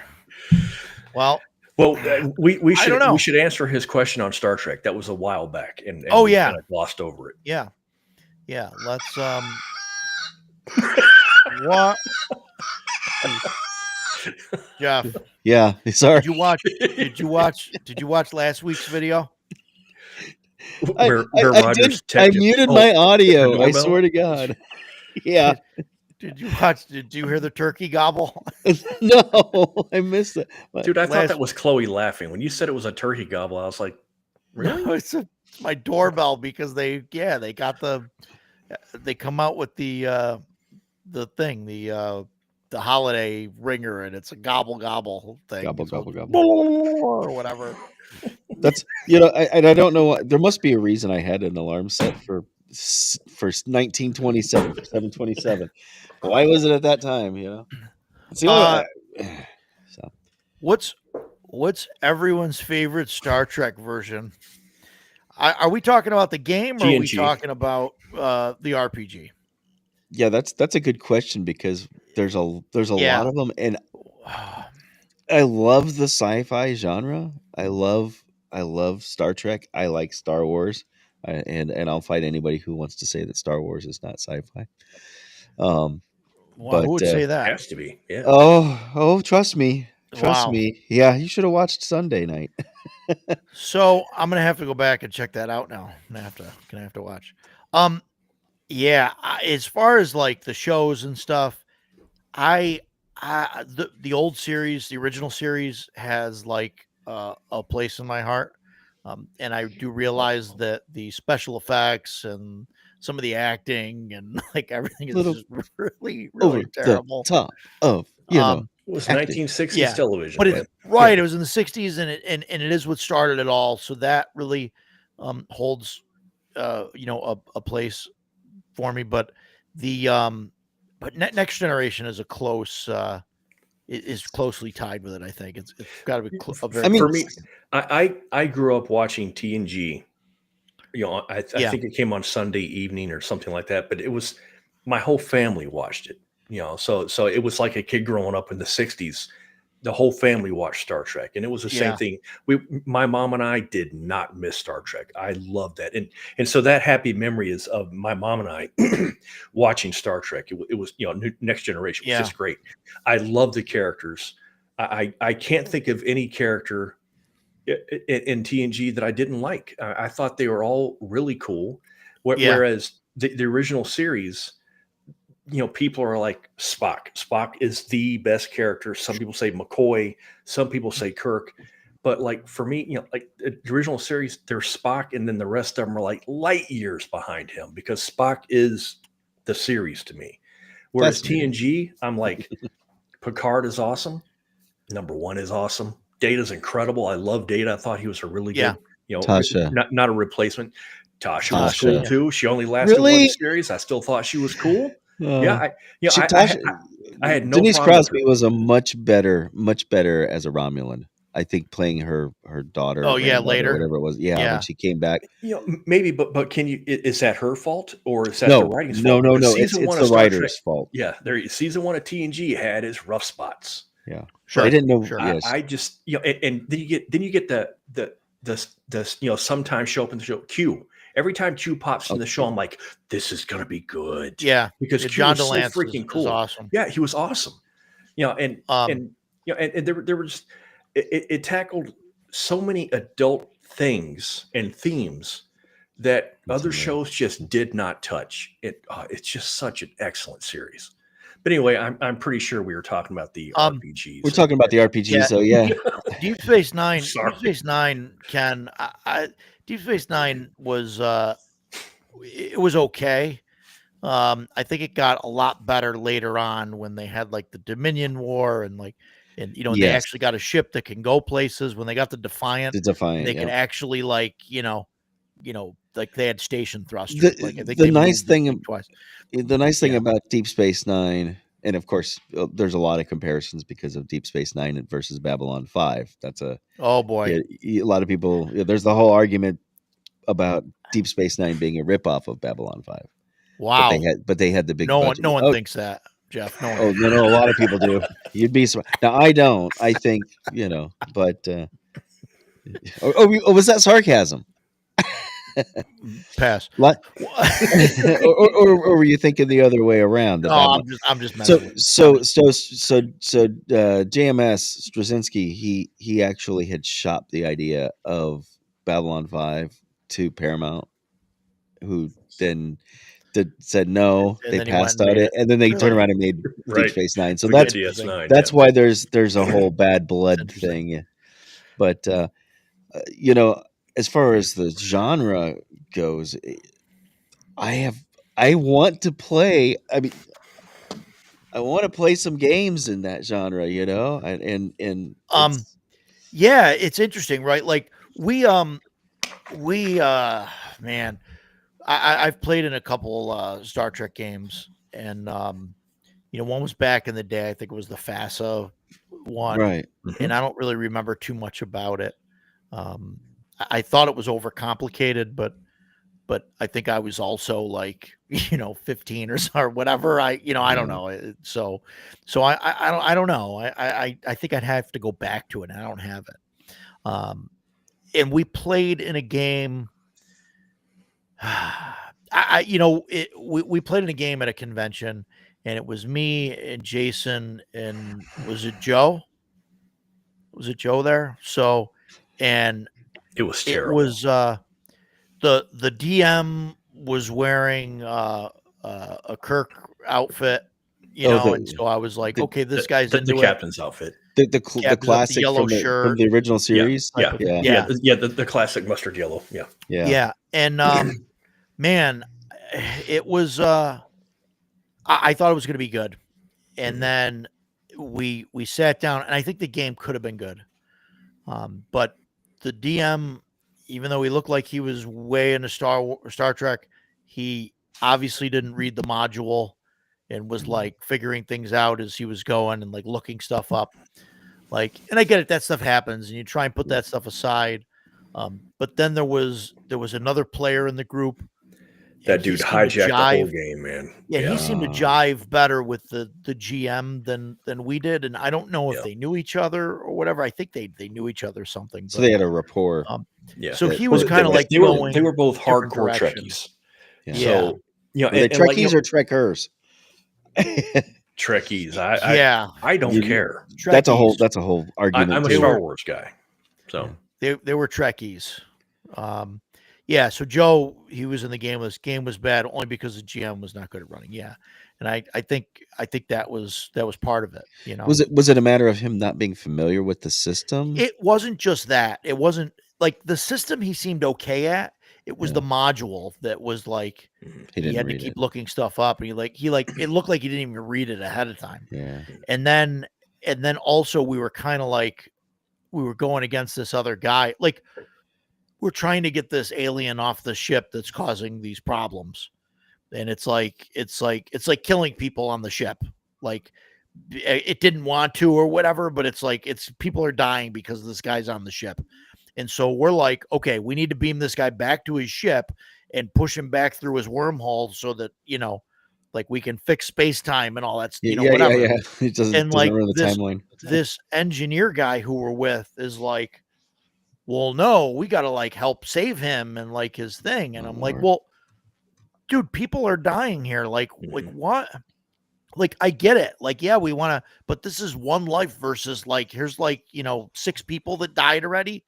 Like, yeah, he didn't mean it, but it's like, well, we got to get, and then so that character started like locking doors on us and like beaming things in and out and like, Oh, he's a griefer player at that point. And it was just like, okay, buddy, like, what are we doing here? Really? Yeah. And at one point, he kept saying things like, well, in the original series, this would have happened and they would have done this. And one of those guys. Yeah. Yeah.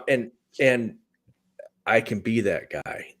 And I've talked about that before. And when I catch myself doing it, I try and cut the head off. But that dude would not stop. And the DM seemed to be loving it. So half an hour in, I was checked out, dude. Yeah. When you see me playing with my dice and like I'll start stacking the dice up on each other, you know that I'm not in the game anymore.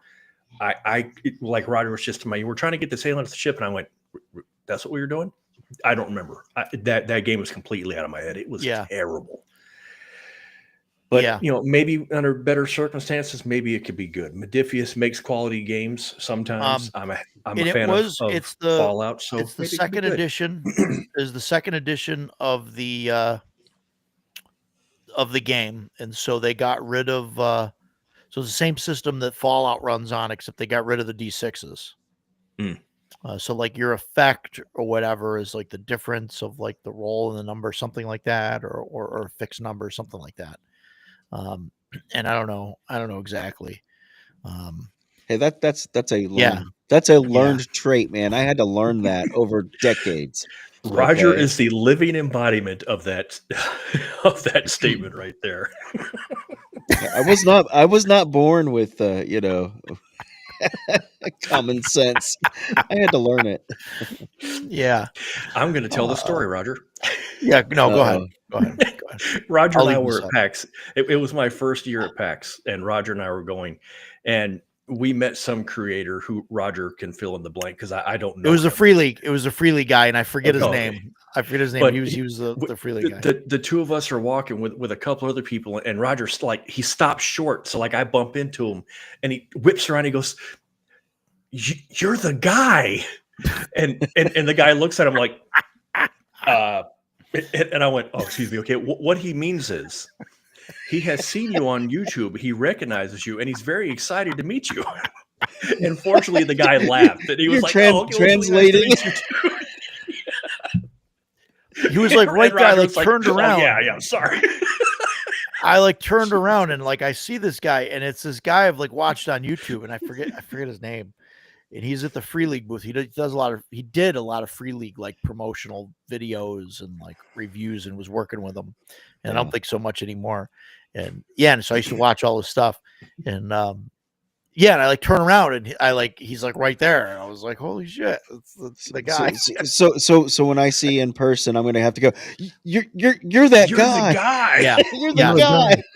Yes. She had a t-shirt made. You're the guy. I'm one of your 12 viewers. I know, right? Oh my God. So you have more than 12. You got 100 subs, right? Yeah. Oh yeah. We hit 100 subs today. Yeah, congratulations. Really? Yeah, I'm looking at it. It says 100 subs. 100 subs. Yeah. Wow. Today, yeah. That's awesome. I'm gonna unsub just to drop it back down. Yeah, there you go. Yeah. So thanks, guys. Yeah, thanks, Paul. That's right. But yeah, so so that was the Star Trek game. It kind of soured me on it. I don't know if I'll go back. I like Star Trek, I like the series and things like that, but I don't know if I think Star Wars makes a better game. Like I think is it because of the I mean, so and this is one of the things that like we were debating about whether or not Star Wars is sci-fi or fantasy, or science fantasy is a term that we like to apply I to it. get that, but I mean, I think science. If you're going to call something science fantasy, it's sci-fi. I mean, Yeah, I think Science I fantasy. think it's like splitting hairs into subgenres, you Yeah. know, and it's laser swords and but Star Wars does have that fantastical type of it's got the hero's journey as part of the story, and that's classic sure. tropes from you're Yeah, saving the princess, you're fighting the bad emperor, the big bad or whatever, The yeah. Death Star is a And dragon. Yeah, I yeah, think totally. yeah, that's perfect. Yeah, and then that's like a perfect thing, a perfect way to describe it, because I think that's my issue with doing something like a normal like the old series or like the Next Generation it's type of episodic. thing. Yeah, Yeah, it's episodic. Deep Space Nine is maybe similar, especially with the Defiant and all that. I think Voyager hits a little bit different, yeah, because even though it's the same thing, they're like that's like a hex crawl, right? Like they're trying to get across the yeah, map and figure out it's Lewis and Clark, yeah. or whatever. They're like In they're the going Delta through and Quadrant, was it? yeah, but they're going through their hexes. They're trying to find resources and Yeah, can make the ship better and things like that. So I think that would work okay. And then there's things like the Picard series. In the Picard series that's like There Star you go. Wars. That's No, the right I reaction know. right there. I Yeah. mean the to put all that aside, but that reminds me more of like that's closer to Star Wars than it is Star Trek, I think. Because they got a ship and they're doing things. They're not like under like a military sort of My hierarchy. opinion, and this is only my opinion. Star Wars was meant to be. It's an adventure film, fun. Yes, and Yeah. Star Trek was a more erudite cerebral. exploration of space and society at the time. That it was meant to make you think. Sure. Yes, Sure. The latter versions of Star Trek are written by morons. yes, and they're all going away. They're all going Yes, away. and now they're losing their jobs because Right. and again, I'm not going to get into the politics, but look at the Right. quality of Oh, yeah. the writing from Picard season 1 and 2 versus season 2 of the original series. Yeah. Right. The original Right. the original series, you watched that, and then you spent the next 3 hours sitting in a chair thinking about what you had just seen. Well, and that it was a commentary on ourselves, and it forced you to look within, look at yourself, look at, make you think about things. It didn't preach to you. It wasn't preachy. It was get you to think for yourself and come to your Mhm. own conclusions. That's right. Not force, not turn on the fire hose and say, Right. this is what you should think, Right. Yeah. And I'm not saying like I'm not like you know what I mean specifically talking about. I'm just talking about the structure of most of what Star Trek is versus Star Wars. Right. Yeah. But Star Whereas Wars in was a fun romp. You had Yes, fun. it was a fun Absolutely. thing. Yeah. And it there's was- not a hierarchy, and It Paul was kind exciting. of hit on that here. There's no rank structure hierarchy. Whereas if you're going to run a Star Trek game, like you're just following orders from like a captain or whatever, because the players Right. don't start off as that, or you're Right. on different things of the ship, or things like that. So, so I think that's why I think Star maybe Wars makes that's a better true. game. Yeah. But I think it's also possible to have Star Trek where you're an away team. Yeah. You're Sure. the captain has given you the order, go down to the planet X, explore, or find this. We picked up a strange reading on the sensor. Go down and see what it is. And so I think Star Trek can be that fun adventure of the week kind of thing. Yeah. So I guess, think yeah. that's possible. Adventure Star of the Wars week can do the definitely same would fit it. thing as Yeah. like Yeah. they're talking about rank and hierarchy, because you get into like capital ships, and in fact in West End Games they released the Dark Star or Dark Strider campaign set, and you were part of a crew of a Carillion corvette, Yeah. and so you Boy, could that do was the that. I mean, dream it right was much there. more. That would probably be a lot more like Star Trek, Like in Star that Trek, regards. absolutely. Yeah. Yeah. Yeah. I could see So I don't know. I consider Star Wars fantasy. Or if you're on the Empire side, or depending in. Joe mentioned Timu Star Wars. Um, that Oh, was boy. You ran a Team Star Wars game, did no, you? Oh. I ran a Star Adventurer, Yeah, which yeah, is yeah. I yeah, thought it which was is fine. very loose. There's not a whole lot of like the basic rules are there, and it's it wasn't bad. It's pretty good. We needed to like come up with rules for like extra stuff because it was meant as just like a quick thing. That was But RPG Pundit, wasn't it? it was Same pretty good. guy? It's Pundit. Mhm. Is that Pundit's? That's Um, Pundit's game.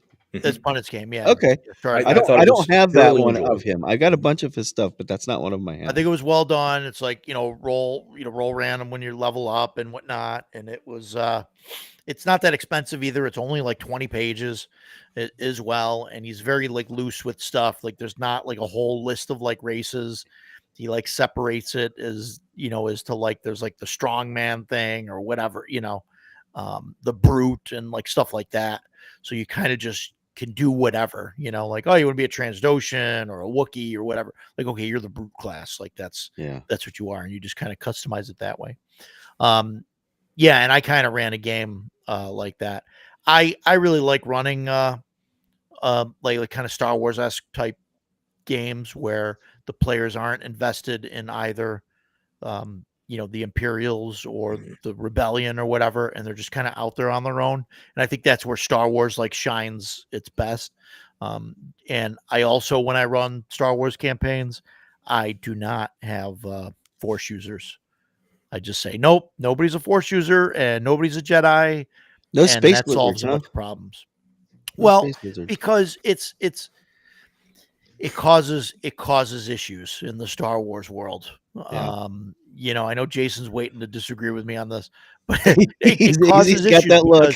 because, like, I think if the campaign was put together like right, which is a way that I don't want to put a campaign together, where like you guys are fighting for like a cause and you're all on like the side of good or whatever, like that, I think it would be fine. I think it'd be fine. It would work.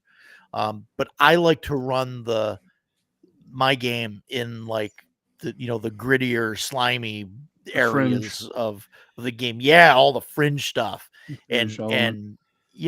and like where you're kind of scraping by to survive. You owe somebody money, so you're taking these side jobs and things like that. But You want to run the underworld.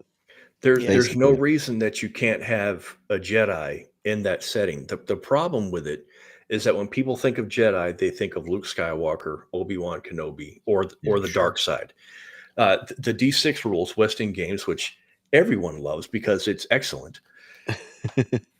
They have rules for like fallen Jedi. You're not this all powerful Jedi guy. You're a guy that is living in the gutter, and also keep in mind that most people play within the original trilogy, episodes 1, 2, and 3, or 4 through 6, where the Jedi are actively hunted.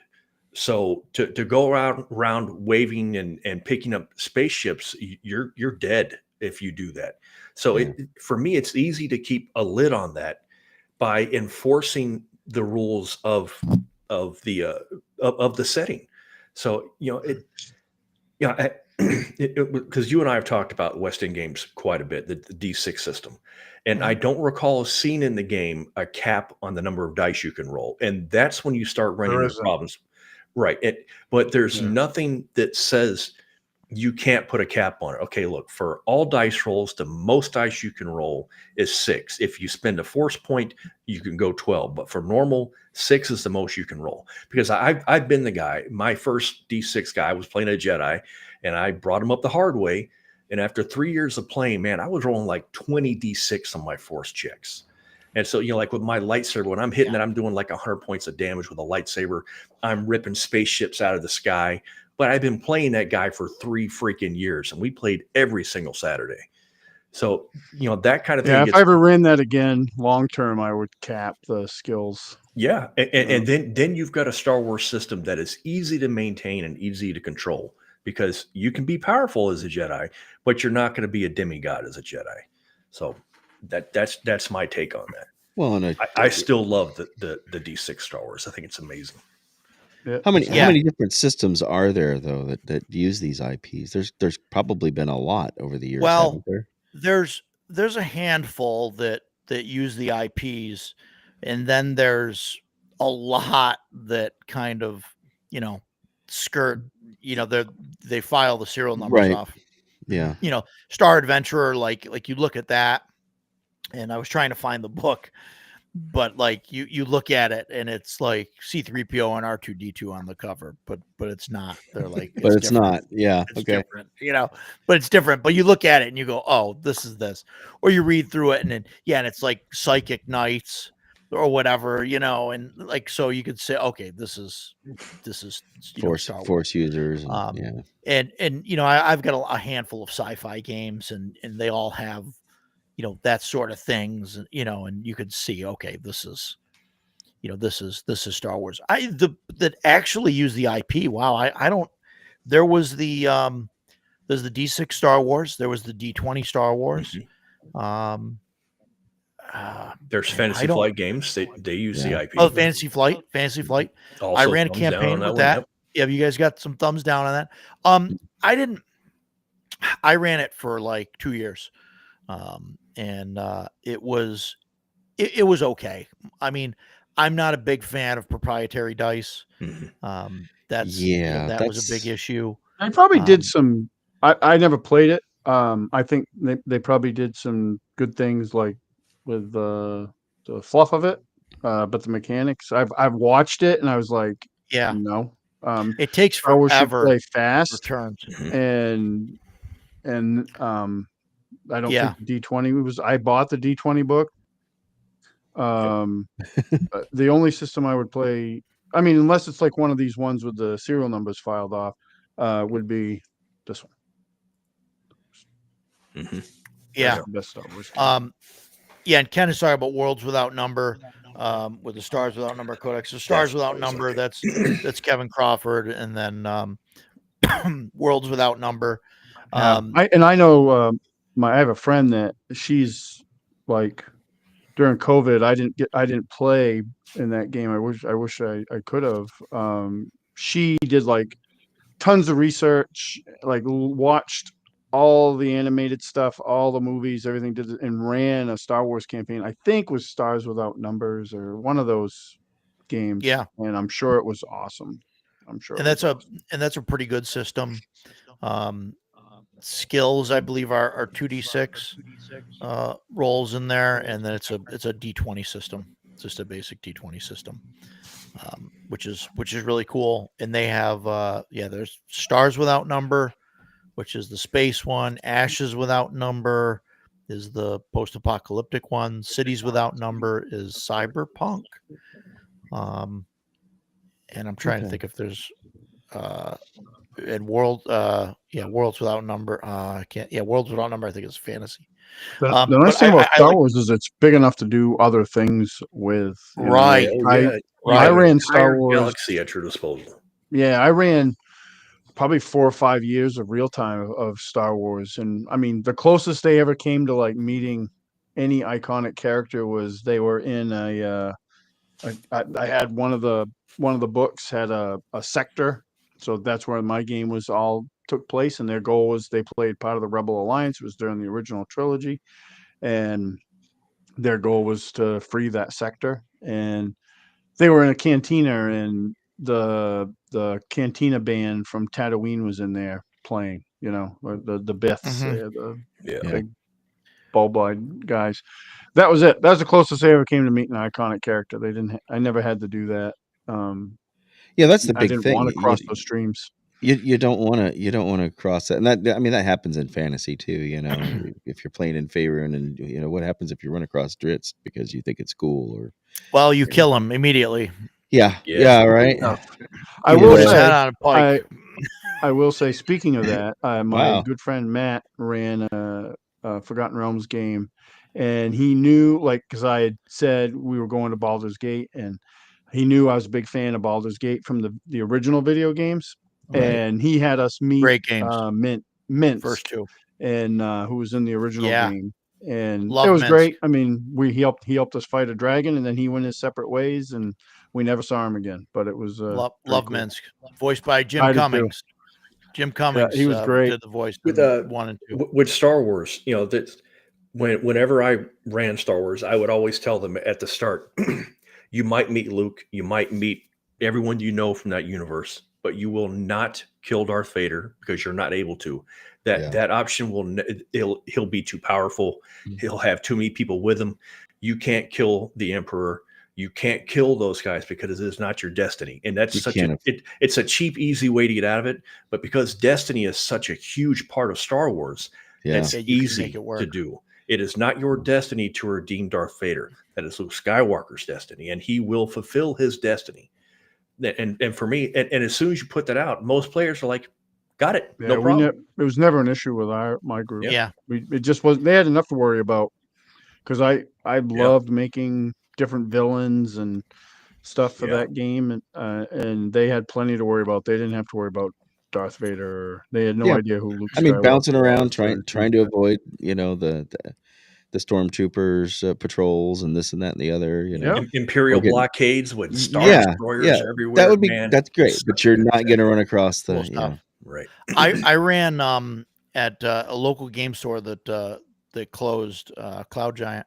I ran a DCC. It was sort of like zero level. I ran like a stormtrooper kind of campaign where everybody had like 4 stormtroopers, and they would show up like week after week, and they would just get killed like constantly by shit. But it was I ran through basically the movies. I started with episode 4, and just like they start off and they're right when they take the Corvette in, and then they got to go like invade, the Tantive 4.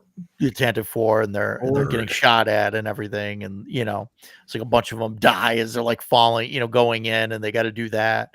And then like Vader shows up and like tells them, I kind of ran it like a goofy kind of thing, but like Vader shows up and is like, okay, like find the captain, like I want him alive, like he says in the thing. And so they like storm the bridge, and they end up like killing him. And then so they're like, you told me about that. Oh shit. Yeah.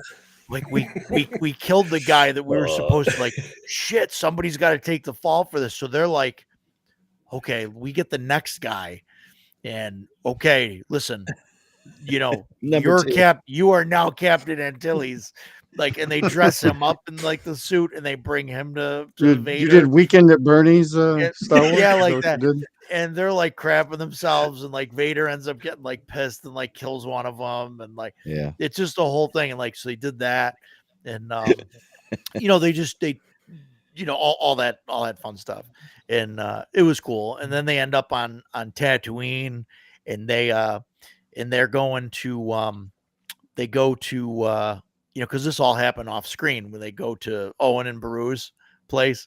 So they end up finding the sandcrawler, the Jawa sandcrawler. They end up taking it over, and they end up driving the thing over to Aunt Beru's. What, like 12 miles an hour? Yeah, they like drive. They're like, no, we don't care. A brisk man. We're walk not will outpace this thing. Like, like I got sand in my joints. So they go. So they're like, I don't know, like 100 meters or whatever outside the door, and they like, whoever was in charge, like they made it clear, like, okay, we're gonna line everybody up and like a big show of force. So like, here's all the stormtroopers all outside of the sandcrawler, all in line. And so Owen comes out, and he's got his stick or whatever, and then and so they're like, oh, we want we want to find the droids or whatever. And so I told him, I said, well, what you guys didn't know was that Aunt Beru was a sniper in the Clone Wars. And so they start getting picked off like one by one from the house, and they start running towards the house. And then Owen's got a gaffy stick, and he's like fighting up with that. And like, it was just, crazy. I mean, it was a blast. And I mean, all that in the movie, they just cut it. They just cut it all for time. I did forget. I'll say the second closest event I had in Star Wars with them interacting with the movie characters. They didn't actually interact, but when they announced they were making new movies, of course we were excited, right? And soon to be disappointed, but we were excited at the moment. So I said to my group, I said, hey, we should play Star Wars, like just as kind of like fun thing to do. to Get get ready back for the out movie. into it. Yeah. Yeah, so they were all for it. So what I did was I ran a session, and it started off with them at the Battle of Hoth, and they were basically Nice. a rebel special mission unit that were given a task, but as they're getting their mission briefing, fucking the Empire shows up, and they're like, "We gotta go," and so they had to fight their way out of Echo Base and then get Yeah. to their ship, and then they took off. They didn't take part in the battle, other than they probably shot a couple TIE fighters on the way out. But That sounds but that awesome was to me, dude. Yeah. yeah, it was Yeah. that was probably one of I my would play best that. Yeah, that's like session an intros. escape Like, it was a lot of fun. mission. Yeah. It was a lot of fun, and then they got to some other planets, and they got their contact, and then broke into an Imperial base and did all sorts of cool stuff after that. But Cool. that Nice. also, just to put another story, I guess I was going to run this game, and it had been years since I'd run Star Wars. So my son and I, we made a character for him, and I said, "Hey, let's run like a practice combat." And he was young at the time. I mean, I don't remember when that movie came out, but he's 21 now, so he was young. And so he makes up his character, and I said, "Hey, let's let's just run a practice combat so I can get familiar with the rules again." So he's like, "Okay." So I had a scenario in mind, and I'm getting ready to like just "Hey, all right, you're getting shot at," and he stops me like he's a little kid. He stops me and he goes, "Whoa, whoa, why is my character here? Like, I need a little backstory." And I was like, "Damn." Yes. So I'm proud I of you, come up with son. something, but I'm so yeah, proud of you. I a little tear to my eye, and I was like, "Oh, you've arrived." Yeah, but I love It's Star Wars. excellent. I would love to run it again. I went on a tear there for a little bit and was buying the miniatures from Star Wars Legion. They have some really good miniatures and Yeah. stuff. Yeah. The minis Mhm. look I bought a great. bunch of those. Yeah. Yeah. Yeah. It- If See, there's- anybody some- wants to see on Star Wars, and if anybody wants to see something really cool after this stream's over, check out the YouTube channel of Johnny Fraser Allen, because he has the Oh, yeah. ultimate Star Wars board that he Yes. built to play Legion and Shatterpoint and all this stuff those on. guys are It is serious. effing amazing. Man, Um, that's some mad it's money. I think Yeah. I spent a lot on books, but those guys that do Star Wars Legion, We- oh, We got Oh to yeah, talk to those that miniatures guy. are cheap. We got Oh to talk man, to that guy's an Johnny inspiration. Fraser Allen. He's awesome. Yeah. Yeah, he's an inspiration. That guy. Yeah. He but his Star Wars board is he Yeah. basically made. I think it's supposed to be basically Jeddah, and it is Yeah. just awesome. Awesome. He did that. He did a stuff. Hoth setup, I think, or something like Yep, an ice he has a base yeah. and everything. He Yeah. has a big forest one that he can do like Endor or any of those places on. Oh, yeah. That's all wow. the 3D printed stuff, I think, that he's Yeah, from got printable scenery. flying there. Yeah. He kit bashed All a bunch of that interchangeable. stuff, and Yeah. yeah, really, really impressive stuff. I used to have the full run of Armada and X-Wing from Fantasy Flight, and I use those all the time. Anytime there was space combat, I would break out my little miniatures because boy, those are so Yep. good. They're We did painted that. so beautifully. The details are great. Yeah. His name is Johnny Fraser Allen. He used to be a design guy. He may still do stuff, but for Weta Workshop, he's worked on King Kong, Lord of the Rings. Yeah. Really brilliant creator. Well, I mean, Yeah. a lot of the we used original to use stuff was that way. Micro Machine. When I played it back in the day, there was no miniatures. Well, there was a miniatures game. I didn't have any of that, but they used to make these little Micro Machine ships, and I had a Yes. whole Yeah. big case full of those, and we used to all our space combats, we'd break those out. One of my favorites, I think I still have it somewhere. I love the it first appeared in Star Wars Rebels, and I can't remember the name of it. It's an Imperial ship, and it has 4 TIE fighters that hang off the bottom of it. I just think it's the coolest ship ever. From Rebels. And I remember. yeah. And I got one for Christmas one year, and I used that in my Star Wars Hoth game. That captain of that ship was kind of like being set up to be like their nemesis, because when they were escaping, they came across him and they got away from him, and then he was like on there, he won their ass after that. But yeah, I can't remember the name of that ship though. I think it's downstairs packed away. That's my favorite, probably my favorite Imperial ship. Nice. Yeah. I had the Star Trek set of those the Micro Machine Yeah, ships those are and always stuff. cool. I don't know what I did with them all. I lost them, but Yeah, yeah, yeah. It's cool stuff. Yeah, I enjoyed running the Star Wars games that I ran. I would almost like to pick up or run the the Stormtrooper thing again. I don't know if there'd be any interest in that. I'd have to ask the guys if they want that's to do like I some. said, that's a nice thing about Star Wars. I mean, you can do a lot of You stuff do with want it. it? I mean, Yeah, yeah. I'm a heretic, I guess, because I consider Star Wars fantasy because they never really go hard into the science of anything. So, and I actually got that But the idea midichlorians. from Oh RA, God. and again, they never go hard into anything. I actually got that idea though from R.A. Salvatore, the author. Yeah. I met him. I met him actually a few times, but at a book signing after he'd written some Star Wars books, the first one he wrote, I was talking to him, and when he wrote that, they brought him out to Skywalker Ranch, and he was like, "Dude," he was like, they went in this room, and it was just literally filled with like Star Wars props Yeah. everywhere. And he's like, I could have stayed in there Wow. for the rest of my life It and would have wrote been like a books. kid It was in the very candy store. inspiring. Yeah. Yeah. He was like, it was very inspiring. And he's like, to me, Star Wars is fantasy. And I was like, yeah, I think Yeah. so. It's all Yeah. space If wizards no, and space laser wizards and laser swords, swords. Yep. Yep. Yep. Yeah. They, and the I mean, Jedi are I could see how the people would make that mistake.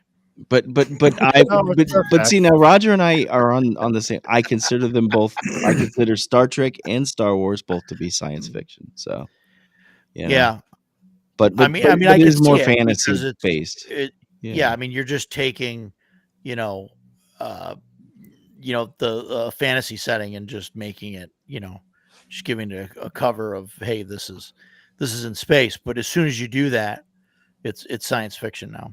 Yeah. In fact, my counter argument that we got into debating back and forth, and I was like, I can turn any sci-fi program into fantasy by just Sure, or vice substituting versa. just by oh well yeah this is what they were arguing with me, and I said Right, all you right. got to do is substitute technology with magic.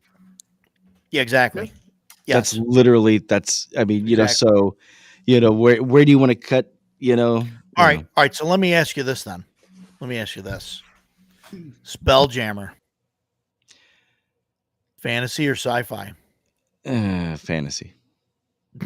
Okay, Yeah, Not I'm the with way you. I'd I'm run it. with you. it has no basis in anything that's That's scientific at science. all. Yeah, and Yeah. the Yeah, ship no. runs on magic. Sure. That, No, the ship runs on there's no magic, science right? involved in that at Well, all. not just Goes through that, the but the phlogiston and all phlogiston that. and Yeah, the little you the have a way bubble gravity of air works that's and a everything, and yeah, everybody's got their own personal bubble of air and everything. yeah, I think yeah. it's cool, but yeah, If it's I really not ran it, science. it would be space horror.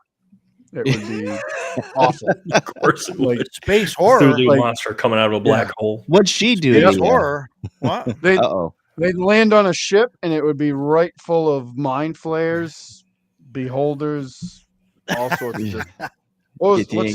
that great yes, Yeah, Githyanki. It would yeah, be completely Yeah. awful experience and I would love every minute of it. yeah.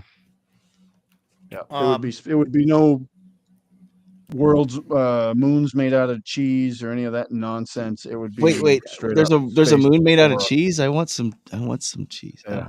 Oh. No. Better go crash your ship into it because it ain't Yeah, happening. yeah. I do have a couple Um. of the books just because I was interested in the ships, but I've never run it. Well, I We Yeah. mean, never had an interest in it back in the day. None of us did. I think I preferred going through Sigil as I liked that concept of Planescape as the Yeah. way better. Yeah, we But didn't use. I have a bunch of that now. We didn't use it then, but as an adult, I collected it. It's actually really cool. I would, if I knew more about it, like I'd have to study it. I would love to run a campaign based in Sigil with all the different factions and places you can go. Some of them you probably shouldn't. Spelljammer Mothership, I don't think works because there's no magic in Mothership. And I mean, I guess you can Mothership you is can just a good game. you can just make it work. That Mothership seems is to be great. trending right now too. Mothership Mothership is great. a good game. Yeah, I would Don't definitely get play attached to your character. Mothership. They're The probably gonna character die. generator online is awesome too. You can I go got to through play a few and sessions of it. yeah, we've played some one shots at some conventions with Matt. I don't know if Matt's still in the chat, but he's really a He great had to go. GM Yeah. and all that. Yeah. But yeah, so My friend- Mothership is great. I don't have that. I got Mothership in a pile. I don't down there. have a copy of can't it. grab it. It's on the list of things I wouldn't mind having a copy of because I really did enjoy that game. It was, we rolled our characters randomly, and I wound up with I wanted to play a Marine, and I wound up with the huge armored guy. So I was Marine. Yeah. I was Space Marine / Commissar from Warhammer 40K, which is I actually have some stuff we could talk about that. Space. Yes. Yeah, I think Yes. Mothership Depending on is the game space you play. horror. I also think that it depends on what module or how you're Right. running it. Yeah. Like We I did, think you can run another bug a hunt. Mothership. You can run like Star Wars with Mothership. I think. Could you? Well, the way I run it without Yeah. like force users and stuff. I mean, you could do it with force users. You would just need to kind of have Add that class or something. add that in. Yeah. But I think you could do it. I think obviously it's fun. definitely trying to emulate like Alien. I think is Alien Oh yeah. or Aliens, which I mean I don't know. We might get into this debate, but Alien is space horror and Aliens is an action movie. Yeah. Correct. I mean, right? I mean, are we on the same page here with that? Yeah, I agree with that. For Yeah. the first time tonight? Yeah, in Mothership, we played another bug hunt adventure, and it was very much inspired by Aliens, and it did a great job of it. Like for me, because that's Aliens is one of my favorite movies, and that really captured that feel for me. I really enjoyed. And I just that, got even the though I new. almost died in the first encounter. Oh, that's I just fancy. got the new book. I'm not. It's shiny. It's shiny. The It other is one was like shiny. a matte. My cover kind don't of look finish that way. Which I like. This is the new one. Oh, yeah. I got the old one. Yeah. That's nice. Oh, the mat's kind of cool. The mat's cool. Yeah. Yeah. The mat's But cool. you've got a hardcover? Is that a soft cover that Ducato you have? Or is that hardcover? No, it's hardcover. Yep. Yeah, I just got my Kickstarter came the other day for the stuff. I got. Chris is still in the chat, but got my a buddy dice Chris bag. went, "Oh, look at that!" He ran it for us. It was great. It was so. The thing I liked about it the most was it was so easy because being a fan of especially Aliens, Alien, some of the later movies I'm not too keen on, but it was so easy to immerse yourself into the game. Like the first time as we're exploring this station, a xenomorph comes diddy bopping down the hallway. I immediately was like, "Ruh-roh," and this isn't good. And then totally forgot about the acid for blood thing and hit it with an axe. And oops. Well, that's good though because maybe you don't like your character. Your character. Well, yeah. Well, and that's the big my character question. had no idea. We had never seen him before. If your character didn't know, Yeah, and I'm kind of into some of the space. It was the horror only stuff. weapon I had. So I would have done it anyway. So I don't know. I don't know if you guys have played Vast Grim. No, we have met not. the creator. This is Morkborg, space horror, really? basically. What's cool about it? The guy, it's Brian. Oh boy, forget his last name.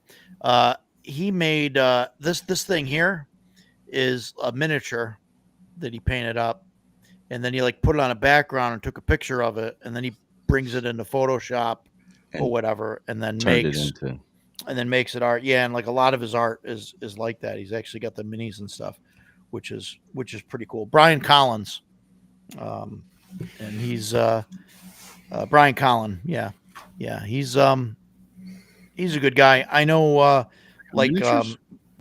Jason's not into the Morkborg stuff at all. That's a good thing though, because it keeps me from talking. I have nothing to say about this, so have at it. I have not tried Morkborg. So. Yeah, it's very simplified, D20, system. I think it works well for one shots. I don't know. I think the best version of it is Pirate Borg, or I've heard that. it's like the better laid out and The setting for Pirate actually Borg is awesome. readable. I can tell you that. Yeah, What's that, they Otto?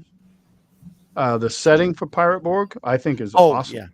yeah, it's awesome. We played it, but we used Dragonbane to play it, which was awesome because Dragonbane's awesome. Okay. Despite what Roger.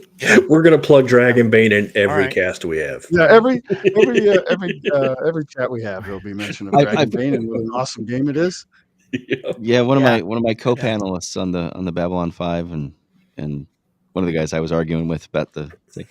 I think he's running Dragonbane. I've played over. He said he made some children cry the first game. Wow. So, Sounds like my kind of game. Yeah. Mhm. Yeah, Shellback. The artwork and layout and stuff definitely keeps people out. It definitely makes it hard to read. Yeah. It makes it hard to read, especially the original. Like Pirate Borg, I think they did a good job of maintaining like really good art and actually still keeping it legible. So, but yeah, some of this stuff you can't.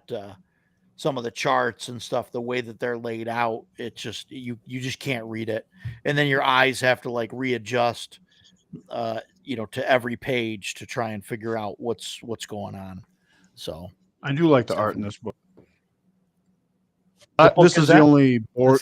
This is Pirate. Oh yeah, Pirate Borg. This is the only Borg book I have. Yeah, I think. Yeah, pretty sure. And that's probably the best one. Like I said, yeah, I really like it. I really like it. Yeah, I think the art's good. Like, it's good. Yeah, Showback. Yeah. Showback's talking about the artwork. Is it the style of the layout from so Borg stuff? It's yeah, very so so there's that. Jason. Like that's not bad. Yeah. A lot of relic black. edition there. Yeah, that's cool. Wow, you have specials. Yeah, I got one of those from the Kickstarter. They're cool. I picked this up after we played our campaign in it. Yeah, no, it's pretty good.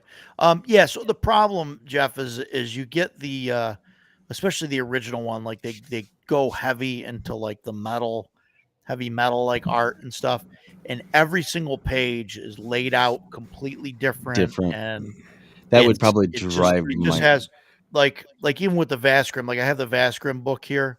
Yeah. And I don't know. Right. A lot of style over substance. Yeah. Not consistent in pick a theme and run with it for the whole book. Not every page is different. So it's basically, like you've got like, here's like one chart is like this, but then as soon as you go to a different page, it's a whole different format. Like completely different format. Every single page is just a different format and layout. It's beautiful looking and everything. And it's just, it's just not consistent though. That's right. Yeah. No. And, and the game is it's a simple D20 game. And I think it's fine for like one shots or very, very short campaigns. Yeah. I think they do make a non-art version of Morkborg, don't they? They do. The original Morkborg. You can get it. I forget what it's called. Something I think edition or whatever. And it's, There's actually a Kickstarter, or it's done. It's coming because of my friend. Vastgrim is the space. There's a sequel to this one, or an add-on or something. But I backed the Kickstarter. That's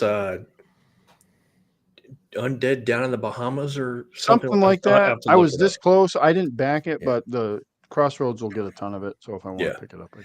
Yeah, and like I talk about the Troll Lords with CNC all the time.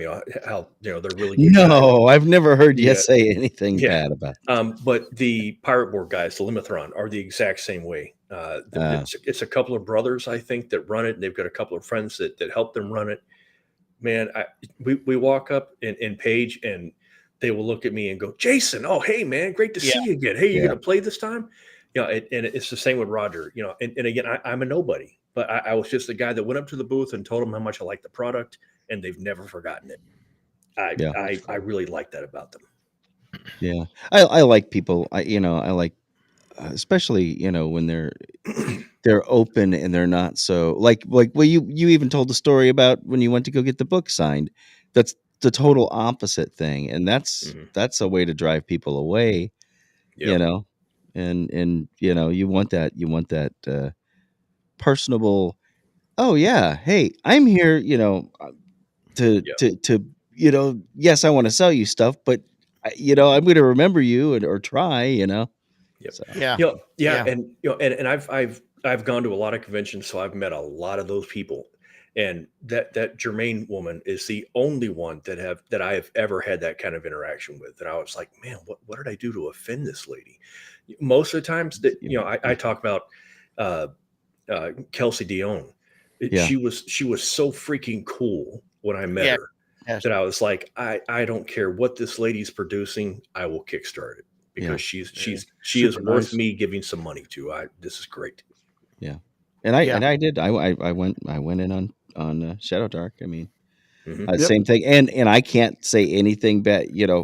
We're probably maybe have different opinions on politics, but it's like she doesn't put that out on Front Street, as It's not Miguel in her. likes to say. It's not in her product. Yeah. Yeah, Unlike right. a lot of Which is people. fantastic. Yeah. And that's Yeah. And she and I'll tell you, I'm one of my in the Kickstarter. I swear my box looked like it had gotten hit with a fork on a forklift.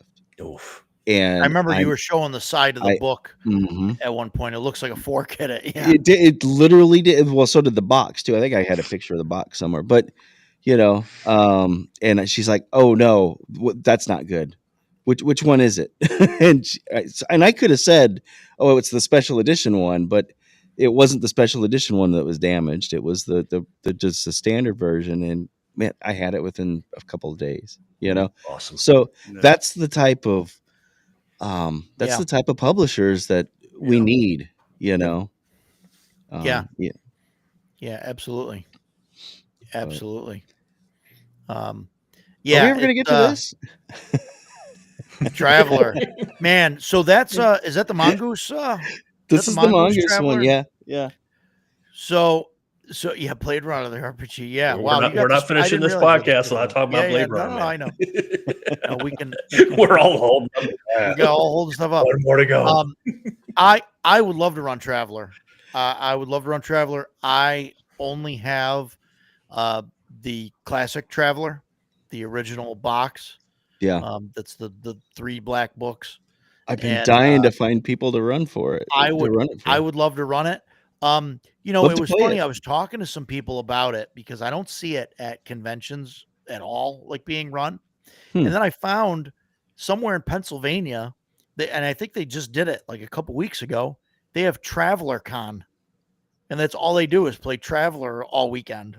Really? So Like any edition, or do they have an edition? I guess it's any edition. I didn't really dive into it because I was like, where there's is no way I this? can go there, but it's in like Pennsylvania. Yeah. Yeah, I know. Right. Why I know. are we going? Check it out and go. And like it's funny. I like Traveler. I like it. The only thing that gets people is You do though. That surprises me because of your disdain for the classes or for the skill based versus class based. yeah, but it's not as bad because there's only a handful of skills. Like Okay. it's not like it's not my I don't know. It's I mean, it's a class. like it's the considered setting what a and whatnot. classless system, right? So. It's kind of classless. Yeah, Yeah. There's really no classes. And you you get your skills based on your years of service in the military or whatever. But yeah, and that's like one of the things I like about it. It's it's like the only system that I know of. Somebody mentioned another one too. It's the only system that I know of that I can think of that you can die during character creation. That's an optional rule now.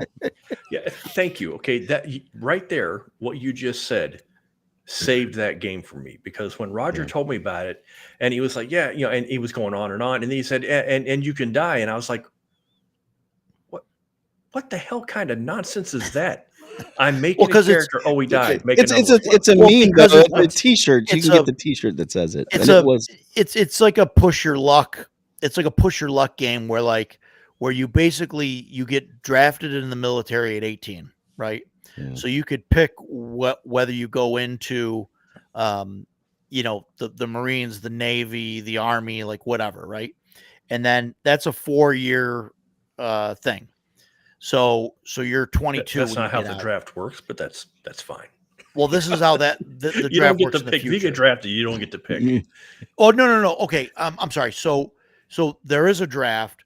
You can pick which one you go, but if you got to make a roll, and if you don't succeed, then you automatically get drafted into a random one, or you can Basically, take the random one. character then- creation But is then a what mini happens game. is 4 years go by, and you're in, say, Right, the Army for 4 you years. told me all about it, but it was just And that, then you that roll. random Well, chance I'm of death. I'm and I'm like, telling it for everybody. Oh, I'm okay, telling go it for right ahead. everybody else. And then you roll whether you get promoted or not, and then you roll survivability. And so you could end up dying, in your first 4 years or whatever. And then you can choose to re-enlist, and then you can hang on one second. Jeff, let me bring that up here. No, put it up. So then you roll survival. Yeah, and then you can go in again. Or you could just choose to muster out like after the first one.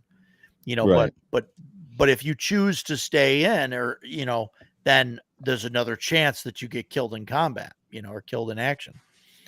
So that's why it's there. Yeah. But that's the only And way you level up. You only level up during character creation. Yeah. I don't know if it's like that in later editions, but yeah, because basically it determines what age you're starting out in your adventures. And we're not talking about somebody that's starting off at 17, So- 18 years old going out, trying to conquer the universe. We're a lot of times you're talking people that could be, in their 30s or 40s. So, but the chance of death is early on in the character creation thing. I mean, because That's an optional rule. because That's not. I'm Yeah. thinking about like a Palladium game where Yeah. I've spent 4 hours making my character. yeah, Now roll for no. skill. Oh, sorry, dude, you died. There's It's not like that then. what is there, 6 or 7 stats, and then you roll 2d6 for each of those stats, and then you go into the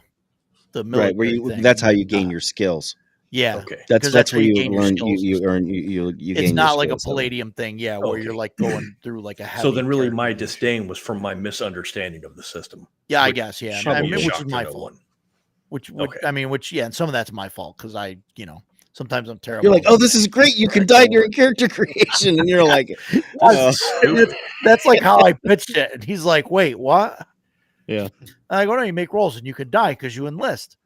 yeah, But basically, it's Sure. like a push. It's like a push your luck thing. So you're, like you could say, "Hey, I want more skills, like more money, because you get more money, or more rolls on the retirement Right. chart." And so it's like, yeah, well, you want to push that luck, but like if you serve 8 terms, like, and you get out, you'll have a kick-ass character, with all No, these you won't. skills. He'll have a bad back, and Well, he can't hear for shit. He's got brain Right. damage. right. Yeah, boy, I can't wait to play myself. Right. Yeah. Shellback, thank you. You summed it up nicely there. I understand now. So, but I Yeah, still wouldn't do it. I mean, okay, one enlistment's good enough for me. Yeah. Yeah. Well, and it's that way, or you can. There's a university track, So but there's a potential for getting kicked out of school, and then maybe you decide that you have to enlist, or that type of things, or you injure yourself, so you get kicked out of the military. That's Cool. that's the Yeah. type of things that could happen in there.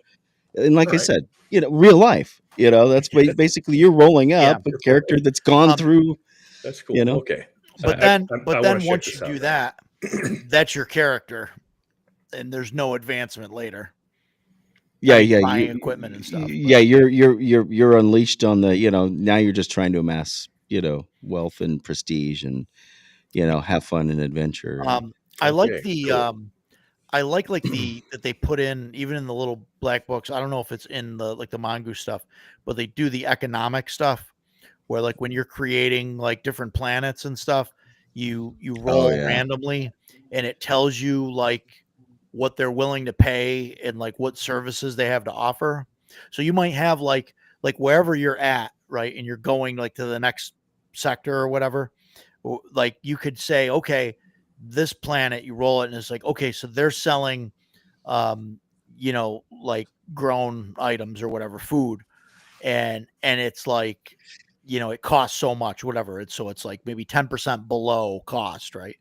And then so you like get that stuff, and there's like a chance it can spoil, but like you get to the next sector, and like they could be buying stuff for, buying food for 10% over price. So now you can spend your time like doing, like, it takes a week, right, to go from one hex to the next. So it could be Right. 2 weeks, but you could like spend your time saying, oh, I'm gonna just run food back and forth, like, and sell it and make money that way. And then then you run into pirates or whatever and things. You can run like the whole campaign, like trying to be like a merchant vessel, trying to min It max it's what to drop off and what to pick up and yeah, stuff. the one thing that we always thought about it would be really neat to use it for would be something like a Firefly type situation, Okay. or Yeah. or a Yeah. you know even say you could set it in the Babylon 5 universe, but you wouldn't be on Babylon 5. Yeah. You might be one of the other ships that's going through Oh, there with the no raiders one and knows stuff what that like that. universe is like, so you could just run whatever you want. Well, hey, whoa, what's with the hate? Oh my gosh. No, you're fine, Jeff. No, Give I it know. back, Jeff. Give some back. Oh, I will. Yeah, that whole I should check DS9 it out. ripoff there. I should check it out. I've heard good things. The story is great, especially in season 2. Yeah. But where they didn't have the budget that Yeah. that When I was younger, that's what turned me off. I was watching like previews for it and when stuff, you and when it you was were like, younger, when it came out, I was living in Vegas, 21 years old. So, yeah, and you it was like I it didn't. That's why I reminded didn't me ever of watched it. like soap opera commercials or something. I Well, don't know. I don't remember what it is. and it would fit that universe because Psionics is SciFi is part of Traveler as well. So that's and Yeah. that's something that Yeah. exists in the but anything like that where you're on the frontier. And actually, I had originally tried to order when I'm like, man, I really want to play this game. When I originally got it, I ordered the starter set, right? Which is supposed to come some. They shipped me the wrong thing. All right, what's And this? this is a box set. This is a whole set of stuff. Oh, okay. Yeah. Cool. This is what I got. It was supposed to be the starter set. This is not the starter here, let me- set. Whoops, that's the wrong button. I mean, this box My is full of first day. stuff. Your first day. So you said it was supposed to be the starter set. Can this you is play not- with that? No, like an expansion? no, that's the thing. It's an expansion. a It's like a setting. It's a setting. I see. Okay. Yeah. And I called them up, and I don't remember who it was that I ordered it from. And I sent them an email, and they're like, oh yeah, we're out of that one. I ordered. I know. I ordered the right one because I ordered it by the actual product ID. And I was looking specifically for that, and they just picked the wrong thing off the shelf and shipped it to me. The first thing that said Traveler, I guess. And they're like, "Oh, we don't have that product in here. We're out of that. Yeah, So we'll we just give you sent a you whatever refund. was behind me, and I threw it in a box. We're out of that. Pretty Yeah, so we just much. sent And you I'm a like- random box. So then I couldn't get it, and this was like the only place I could find it at the time. It was out of print. They hadn't done the 2022 edition yet. Yeah, see, that's the old. Yeah, That's the old one. Yeah, that's the old one. Yeah. that's the OG. That's OG. what I played back in the 90s, but we only played a little bit, and I really don't remember much about it. Well, and one of the things a lot of people complained box. about was they use a lot of black in the printing on this one. Yeah. Yeah. Kind of like in the style. And so one of the things that they did when they did the updated rule book, the 2022, is they kind of got away from that, so that like your pages are white now and stuff, because it Yeah. looks really cool. But my God, Mm. it's that contrast. Looks like that. Yeah. Right.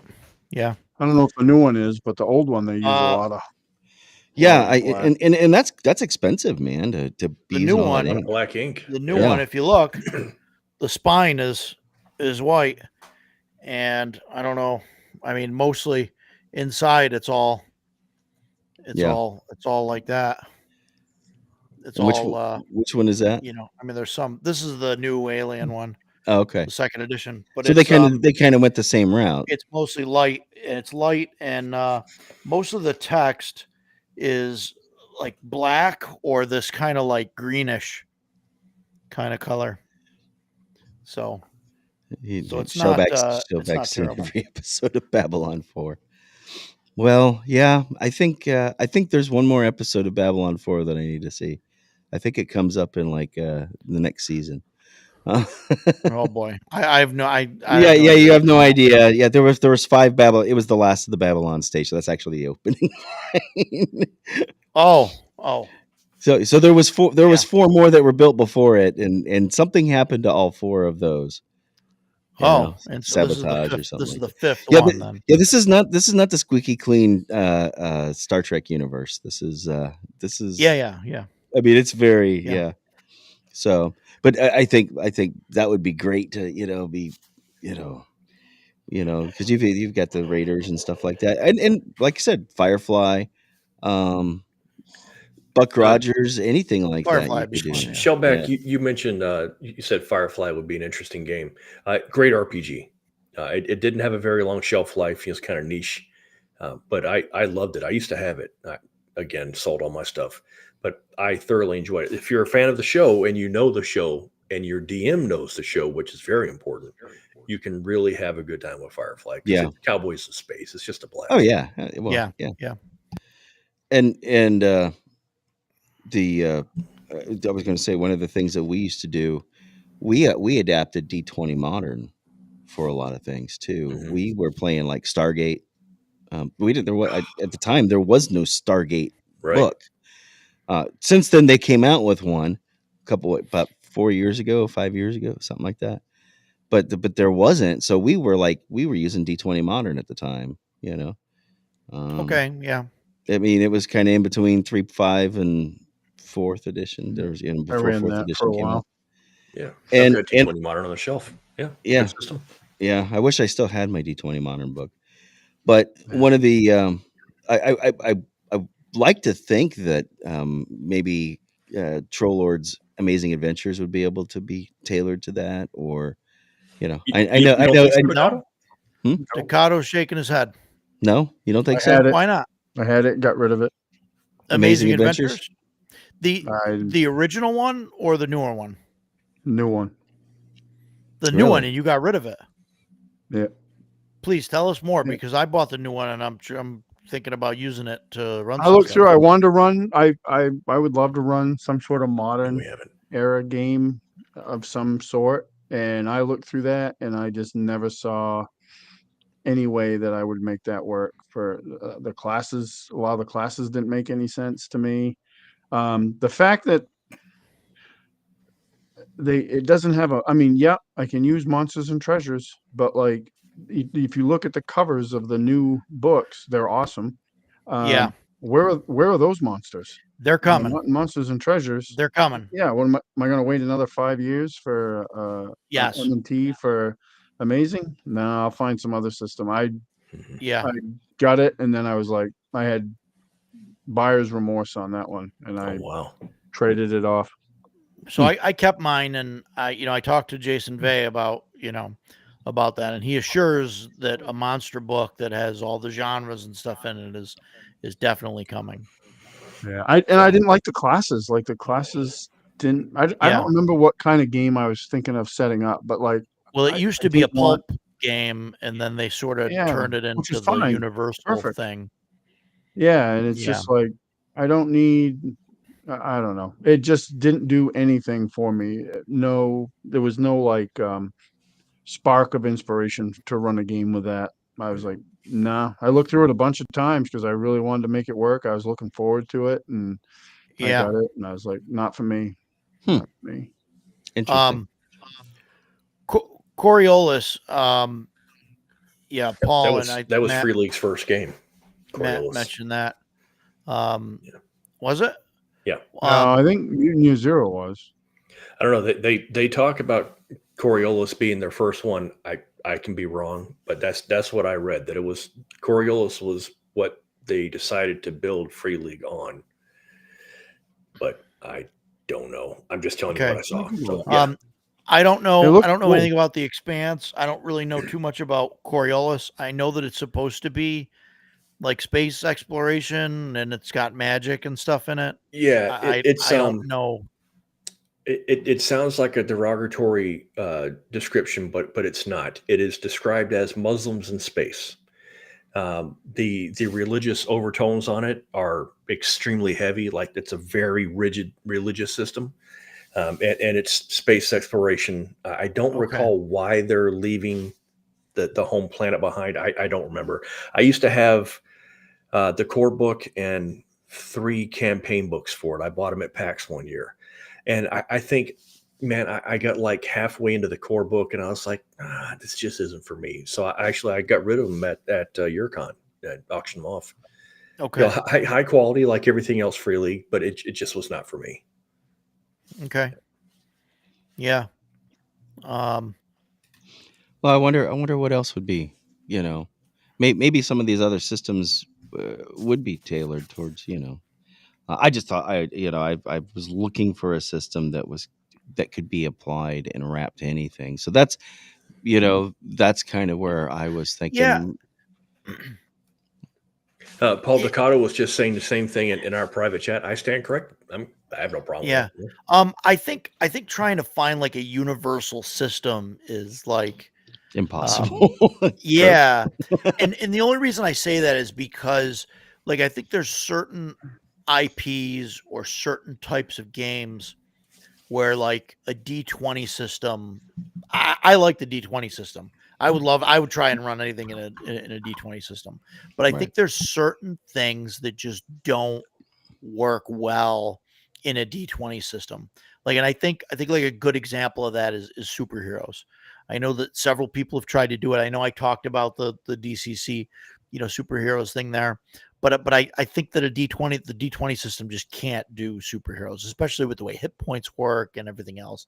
And Yeah. like even like mutants and masterminds, like they went, they originally did it in the in a D20 system and then quickly realized it didn't work and started developing their kind of own system that was sort of based on that and ended up with mutants and masterminds third edition and the DC Heroes RPG from a few years ago, and it works to an extent, but there's no more hit points, there's toughness saves, and I mean everything's a different it's a different system Right.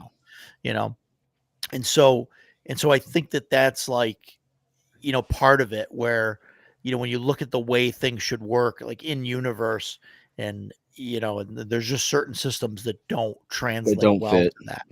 Yeah. And I think a D20 is like perfect example of that for some systems. I think it works great in fantasy and whatnot, I but mean, it worked out okay for some of the stuff we were doing. We did Sure. a fantasy, kind of like again, is this sci-fi? Not really, but we did a Buffy, type of universe, that type of thing. Couple of different Sure. genres, and it worked out. D20 Modern worked out really well for that. We didn't get very far Be good for enough that. into plus it has the horror thing where you can lose points for that and stuff like that. Yeah. It had that. But we didn't get too far into the Stargate stuff to know whether or not that was going to be really, really well. And I haven't tried the actual Stargate print. I don't know if any of you guys have it. No. No. I do not. Yeah. No. I love Stargate, man. That was one of my favorite series. I heard All they're of them. making a new movie series. Maybe, yeah. Something. That would be nice. I think I heard Coming that out. too. Yeah. I don't Something know if movie it's like or series. I don't remember what, but I don't know if it's a It depends remake. though. I mean, remakes they haven't done well, any of them, they haven't been nailing them. That's for No. sure. You got a 80% miss rate. Yeah. Yeah. Yeah, it's Yeah, so I don't know what would work well for, I was hoping that Amazing Adventures was going to work for doing And like a made cross few. genre I system. didn't care for it. Yeah. I didn't. It Um, didn't inspire me in the least. I was really disappointed. Hmm. personally, Well, I think and I like if you, CNC. I obviously I run it, but Yeah. yeah, right. I So just don't. I don't know. I'm under the thought that if you go back far enough, like in the D&D, you know, stuff, you get back to, white box or like some of the basic stuff that you can run like easily. You can run anything with that stuff. Yeah. You don't have to change a whole lot of stuff, because everything, damage is really easy to figure out. You could just say, okay, this is, and that's what like Matt, like Barrels and Borderlands is doing. Right. He's like it doesn't matter. Like he's got like, a fighter or whatever, and it's like the same class, no matter whether you're a soldier or whatever, and whatever, you got a ranged weapon and it does a D8 damage. Like it doesn't matter if it's a, is it a laser gun or if it, Right. or a crossbow or a bow or like whatever. Like you could just, Well, I think you know, it's one. Yeah, that's one of the reasons why, like, with with either the cyberpunk or some of the space genres, you know, you get shot, you're probably gonna die. It's yeah, not a, yeah, it's not. You're not gonna survive a. So hit points don't translate exactly 1-to-1 over from a fantasy game over. But yeah. I think Richard Dean Anderson is awesome. So yes, he is Yep. all around. yeah, absolutely. MacGyver, yeah, you name it. Yeah, right.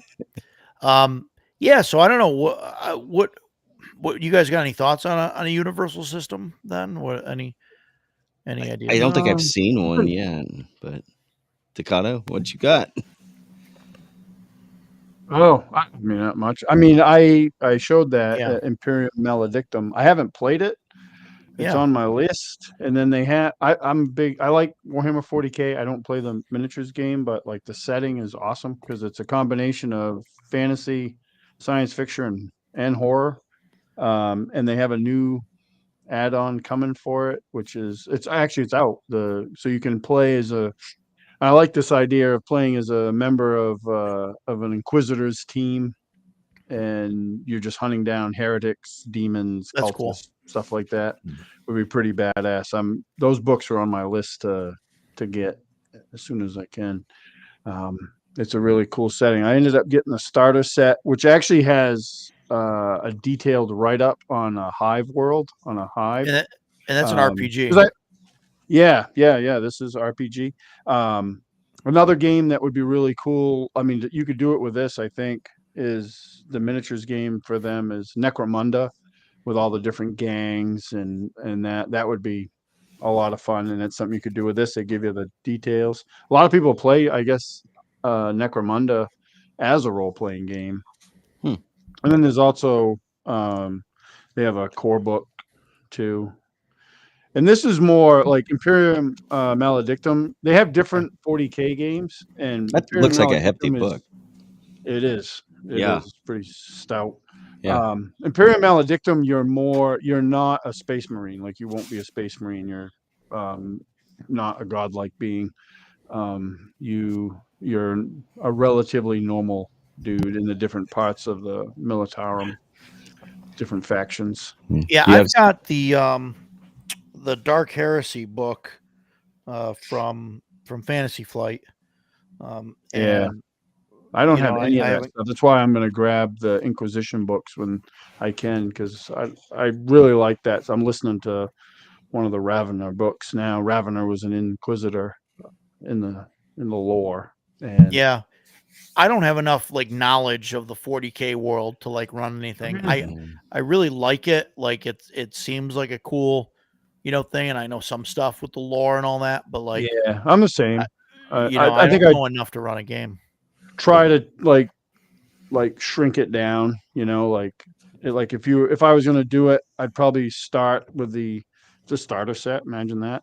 yeah, But there's an adventure in there. There's a hive. Like we'll just focus on that hive and that adventure, and then build from there. And in the adventure, they give you in the book different they have like a patron system, so you can do different things. You could play like a member of the Militarum, like you're landing on a planet and shooting orcs or whoever the bad guys are. But Yeah. in the adventure, it's geared towards the Inquisition, which seems to be obviously there's 2 books out now for just the Inquisition alone, a player's book and a game master's book. So they're definitely leaning that way with it, which is cool. I think that's really cool idea. So I got to read those Edgelord at some point. I haven't read the Horus Heresy books.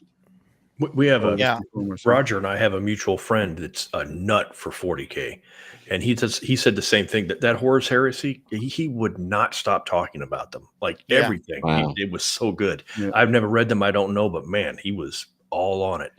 And Shellback, Rogue Trader is the only 40K that I've ever played, and man, I thought it was awesome. I didn't get to play it very much, but it was really cool. Sorry, Stan, go ahead. Yeah, they had a video RPG there, the Rogue Trader, and I never got to play that either. And I think it'd be a really cool system setting to play in. Mm-hmm. But I think you gotta, unless you're like a savant with this stuff, it's like anything. Like I feel the same way about Lord of the Rings. I'm like, in my group, I'm the Lord of the Rings nerd, and I still don't feel comfortable running a Lord of the Rings game. Like I would have to shrink it down to a very small area, very limited, and then really dive into it so I knew it, so I could sell it. You don't want to ruin the whole. Yeah. Well, no. That's why, like, generally when I run games, if it's like a space game or something, like, like, I feel like I can run Star Wars because I could be far enough away from what's going on where it doesn't matter. But like Lord of the Rings, it's harder. I mean, I guess I can run, a game that it doesn't have anything to do with what's actually going on. I would definitely run a game that didn't have anything going on in the book. Yeah, you just get yourself away from any of the. Yeah, absolutely. I'm actually right. I just listened to a little bit off topic, but I just listened to an interview from a guy freely because there's that new book that they're working on, that Saruman book, and I'm kind of like not sure about that book because you have a chance in that book. You can play it, so you kind of change how Saruman turns out, I think. And I'm not down with that. Like I'm like, I've heard people complain about Dragonlance being like that when those modules came out. I mean, it's a great setting, and the original trilogy is awesome, in my opinion. But I'm reading it now. That's what brought me back to playing D&D and fantasy, was that original trilogy. I mean, it's hard because you get, it's so set, right? And and it's not like Star Wars where it's a huge galaxy where I can be on the other end of it doing all sorts of crazy stuff, and make up my own Imperial bad guys and whole systems and stuff. I don't. Dragonlance, it's a great world, it's a great setting, but it's also like railroady. the heroes did the cool stuff, right? And you can't touch them. And that would be the same thing with like trying to put yourself in a in Star Wars, where you're like right there at the Battle of Yavin or something like that. Maybe you could be on one of the other ships, but you're not going to be the one that's you're not going to be the one that's going to destroy the Death Star or something like that. Right.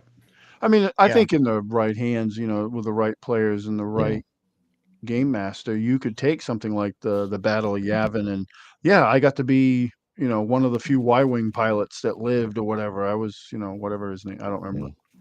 Probably would have known his name 10 years ago. You were Gold 3. I was Gold 3. So I think that would be fun. Like my guys, we got to play in the Battle of Hoth, which was great. That is kind of cool.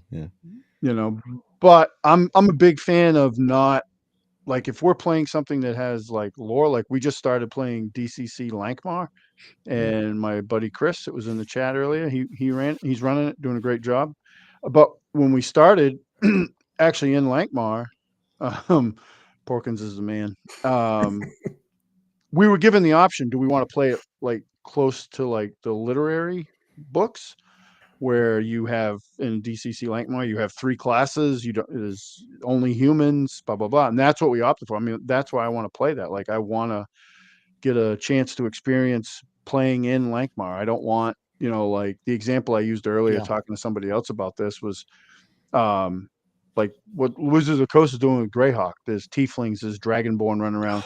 Those races don't exist in Greyhawk. Dude, Like yeah. they're not there. Big So fat what no do you- for me.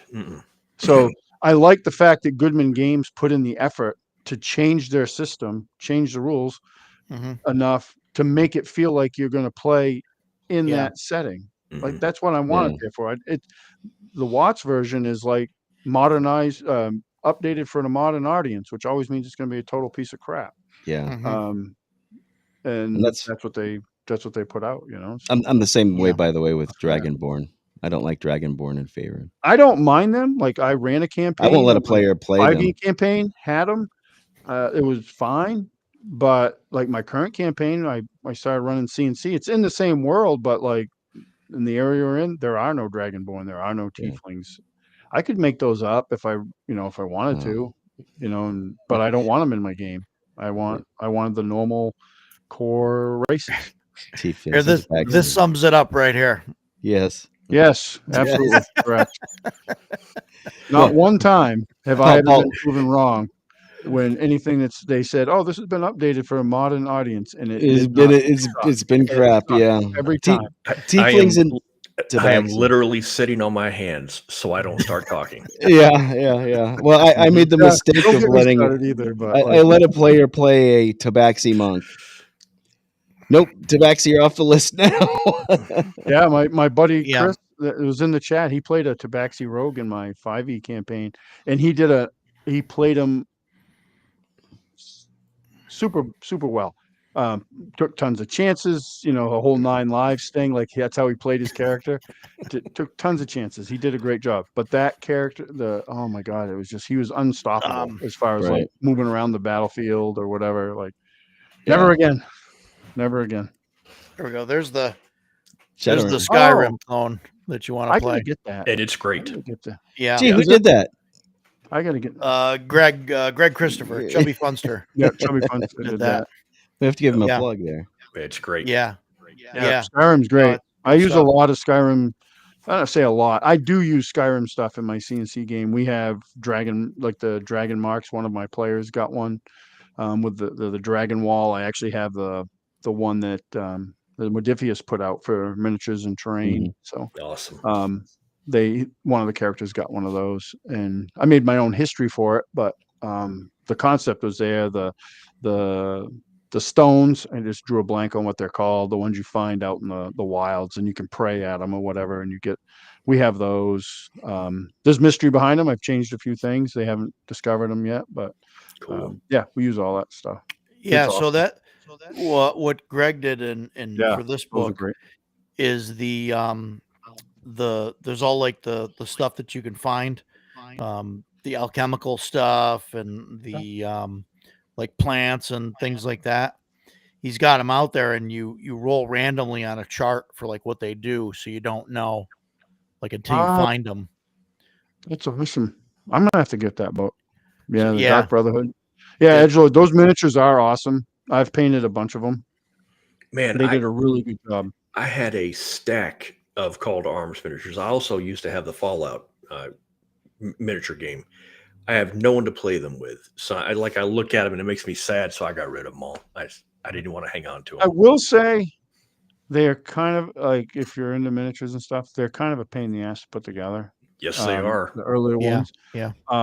But as far as like appearance and stuff, like I have a few Fallout ones too, because I was going to get into Fallout here. There was a guy that was running it at Crossroads, and it just didn't line up with my schedule, unfortunately.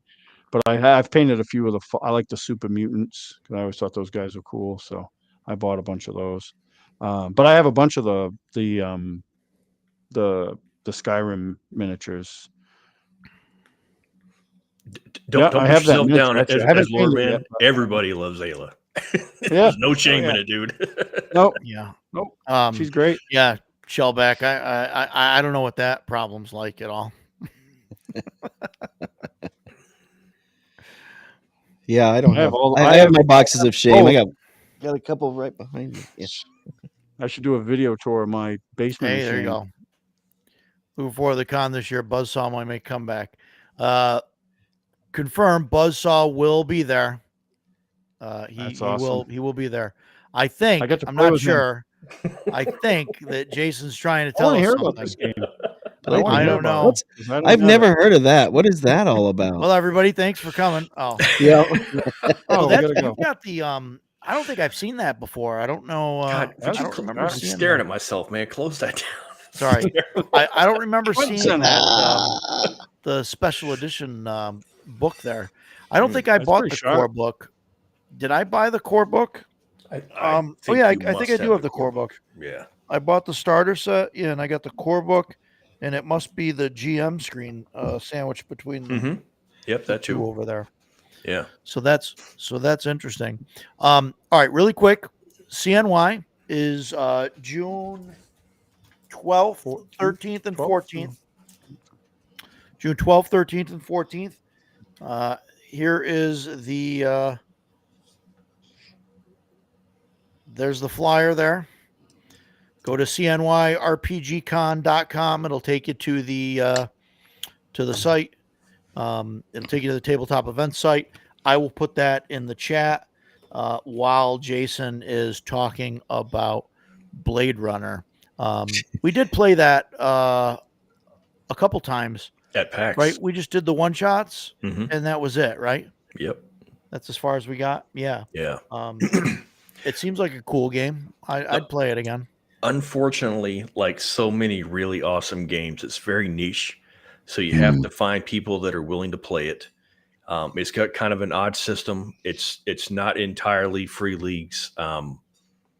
Mutant, they're zero, the year zero engine. It's a little bit different. But man, if you're a fan of the movie, you need to play this game. But a lot like we were talking about the Star Trek earlier, if you've got someone that's into it and can kind of guide you through it, then it's great. When we played it at PAX, the DM was a Blade Runner fan. That helped a lot. I'm a Blade Runner nut. So for me, I like as soon as Roger signed us up for it, I was like, stop what you're doing. Let's go play Blade Runner because that's all I wanted to do. And I dove in head first, man. And I was so absolutely in love with the game. And I was not disappointed in the slightest. There are very few games, and honestly, most of them are free league IPs. Blade Runner and Lord of the Rings. When I was playing those two games, I felt like I was a Blade Runner. I felt like I was a dwarf in Lord of the Rings. Just excellent. Everything, like you get to use the Voight comp machine. You get to go to police headquarters and using the scanner to examine photos. You're pursuing a replicant through the street. The cops are in spinners and it's dark and it's raining all the time. It's LA in 2040. Man, it's so good. I can't really speak to the system that much because we only played it a couple of times, and that was 3 years ago, I think, right when it first came out. But man, I absolutely loved it. It for almost for anything. If it's an IP if it's Star Wars, I want it to feel like Star Wars. If it's Star Trek, I want it to feel like Star Trek. And the flavor of Blade Runner in this game, they could not have gotten any better to it. It's that Ridley Scott is standing there with a camera watching me play this game. That's how I felt about it. It was absolutely amazing. So That was the feeling I got from Aliens too, like, Yeah. because it felt like I was there because it was Yeah. so easy to, like, you're a big fan of Yeah. Blade Runner, so it was easy to put yourself mentally in that setting. And it was the same with me with Aliens. As soon as the xenomorph started down the hallway, like I was like, okay, this is it. We're probably gonna die. But like Yeah. I could visualize it so well that it just really worked really well. Yeah, it was. Oh, it's so good, man. Yeah. Yeah, and the free league production value of Top notch. the adventure and the They kill it. modules and stuff Yeah. is just, I mean, all of their stuff, right? Not just Blade Runner, but I think all of their stuff is really top notch with the art, the layout, everything seems, cohesive. Like it all goes together. All the art goes together. The modules and everything are just, fantastically done. Yeah. And there's, I think, 4 different versions of the movie, the original Blade Runner, not the new one. but the original theatrical release had Harrison Ford doing his, talking over it. And while we were playing, I was muttering to myself, hearing Harrison Ford's voice in my head. Yeah. Man, it was so good. It's great. He- And I've only Paul, I think Paul just nailed it. The system stays out of the way, Yeah. so you can play Blade Runner and feel like you're a Blade Runner. that's a sign of a good system right there. Sure if it doesn't is. get in the Yeah. way. Yeah, Yes, right. sure is. Yeah. Have you seen Seth Krakowski's review of it? Of the game, No. or Of the Blade movie? Runner. He did like a half-hour long video Of the RPG. You mean? of Blade Runner. Yeah. Yep. Oh, okay. Yeah. Yeah, Okay. he ran it. I'll have for to some check that people. out. It's interesting. I'm curious to hear you talk about it. He really liked and had a great time running it, but he said, this is probably the only time I'll ever run it. Oh, So dude. Is he just That's- not into Blade Runner? I mean, is that no, he loved the genre. Or- You have to watch you have to watch Okay, it yeah, really. yeah, But we'll check it out. And Yeah. I'm curious to know what you guys think about that, because The only difficulty, and when we did our free league cast, I talked about this briefly. The only difficulty that I would have in playing this game is it's based on case files. You're a police detective. You're Right. out investigating. And so, a lot of people that they don't want to put that kind of energy into it. And it requires a DM that is willing to do a lot of prep work, because, Yeah. you've got 4 investigators that are out, combing Los Angeles or whatever city you're in for clues and, chasing down leads and all that. So you, as the DM, you've got to be thinking about, okay, if I leave this clue here and they find it, where are they likely to go next? If they don't go there, what 5 options may they go off to? So Right. it would require a lot of prep work. So, but if you're playing, Fiery Angels, it's one of the case files, but it's also a campaign. It's not a 4-hour module. You sit down and you can spend, a couple weeks playing this game. So there's plenty of meat on the bone for that. Just if you start wanting to write your own, you've really got to sit down and focus. Yeah, and think a about lot of work. Yeah. Is that? Am I right that module came as part of that? Like the Fire Angels is the third one? Fire Angels is no, Steve's. no, but I second. mean, okay, so Electric Second one, okay. Dreams. I know he's got a review on Electric Dreams as well that Yeah, came out like 2 months ago. That's like the issue, and I think you kind of touched on it, and Paul did here. Like Mhm. the modules are definitely top notch and like well done. I would not want to run this game and have to like beyond running the pre-made stuff, Right. because I Yeah. feel that like if I ran like the module for the group, like it's almost like the Critical Role thing or the Mercer effect or whatever, right? Like you run like the first thing, and like and then you got all the cool handouts and all the cool stuff, and you go through all that, and then it's like, oh, here's my campaign, and like here's me doodling on an index card. Here's a post-it note. And I said the same thing in our Free League podcast. Exact same thing. Yeah. Here's my photocopied photo of someone that I found online. And, Yeah. I feel like a schmuck having you guys do this, but this is the case.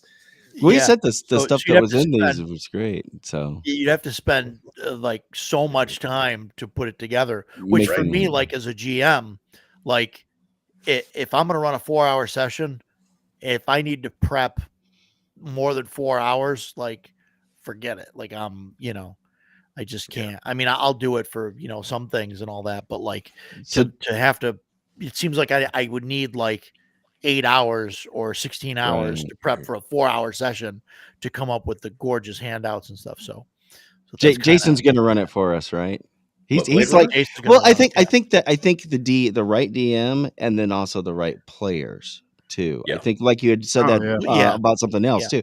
If your players don't have that mindset and they're not invested in that setting, it's not like they could just jump in. And that happened to Yeah. us when we played at PAX. I mean, I was clearly the guy at the table that like I could have soloed this thing and been perfectly happy. There were I think Joe played it as well. He's in the chat. Roger Mhm. played it, and both of them were like, "Okay, we're gonna play Blade Runner. We'll have a good time. It's fine." The other 2 players, one of them was okay. I don't think she ever saw the movies, but she was doing okay. I don't think she played an RPG before. Yeah, like, but she that still day. did okay. Yeah. But So, yeah. the other guy, like I don't think he ever saw the movies. He had no clue what was going on, and like he was trying to use the systems, and he just I don't know if he just wasn't knowledgeable on the game or the movies, or if it just wasn't his thing. But yeah, so I can only tell you my experience of it. Right. And I would recommend it for anyone that's a fan of RPGs and is a fan of the movie. If you're not a fan of the movie, it's obviously not for you. There you go. Yeah. Jason enjoyed it so much that, like, we got to the table and he's like, with the first handout dropped, he's like over the table and is like, look at this. He's like, oh, right here, right there, that area there, enhance. And then the GM literally hands out, or like flips it over. I think it was on the back, like flips over like the zoomed in thing of that. And he was like, oh my God, this is amazing. Like, it's so awesome. And it was really, really well done. Yeah. The module and the GM, I think, was good. You can apparently run it while you read it the first time too. I would still want to read it ahead of time, but yeah. Call back to the Star Trek game there. Yeah. But yeah, they're Free League puts out some really great stuff. Yeah, they really do. Like, they're top. I mean, they may put out a game that, like, I'm not interested in, but it's still, I know, like, the quality of that game is going to be. It just may not be something that speaks to me, right? I don't have all their games. I have a good collection of their games, but man, there's a few like other companies out there that like have similar standards, I think, as far as like quality of product, like Jeff Talanian for Hyperborea, like unbelievable. I think it was Angelo was talking about, he hasn't gotten it yet. Dolmenwood, the Gavin Norman stuff. Did you get yours yet? Yeah, I got mine. Yeah, he got his finally. Yeah, it came this week. Yeah. It's super nice. Like, it's I was ready to storm Roger's house. It was going to happen. Thank God. And then people in the chat were like, "Oh, I got mine too. just rub it in there. Yeah. Salt in the wound, every one of them. Yeah. And I'm like, oh my God, he's coming over. I'm ready to just give him mine. 6-hour drive. I think I'm actually probably going to be running some of it on my Thursday night group when my turn comes up, which is up. It's up next after we finish Lankmar. I'll be up next. So I don't know why I skipped that. I'm gonna run it. Campaign. That was what, 2 years? Was it about 2 years ago? At least 2 years ago. Yeah, 2022 or something. Yeah. It was a long time ago. There was a reason why I don't know if there's something about it I just didn't like or I just didn't have the cash. The books are a weird size, and I know that's like a dumb thing to be upset about, but they're funny because like OSE smaller, it's like A5, and then these new ones are bigger than the standard. They're like 3/4 of an inch taller and 3/4 of an inch like thinner or whatever. I don't know. Less deep the width, That slipcase is hefty though. Like the slipcase is hefty. Yes. Well, did you get everything with it now? Is it like all the stuff I'm seeing for Dolmenwood? I thought that I got everything. And then Ducato did his box opening, and he's got more stuff. Yeah, let me see if I can somewhat do this. Did you get Jip there, Roger? No, he got a T-shirt and some other things. Oh, he got the extra stuff. Yeah, Game Master screen, map book, core stuff, slipcase, 4 adventures, cloth GM mat, cloth player mat. Those are super nice. Miniatures.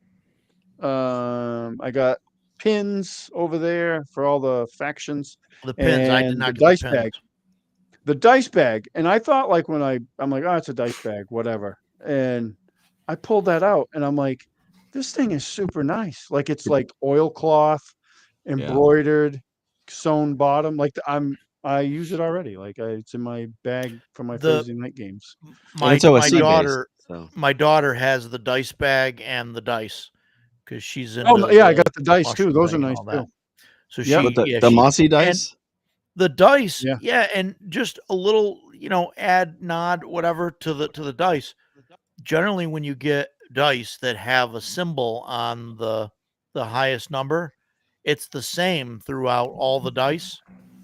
And this, every die has a different mushroom on it. Yeah, they're super nice. It's pretty cool. It's But unique. yeah, my daughter got Blamed 'em. those because she likes I don't blame her.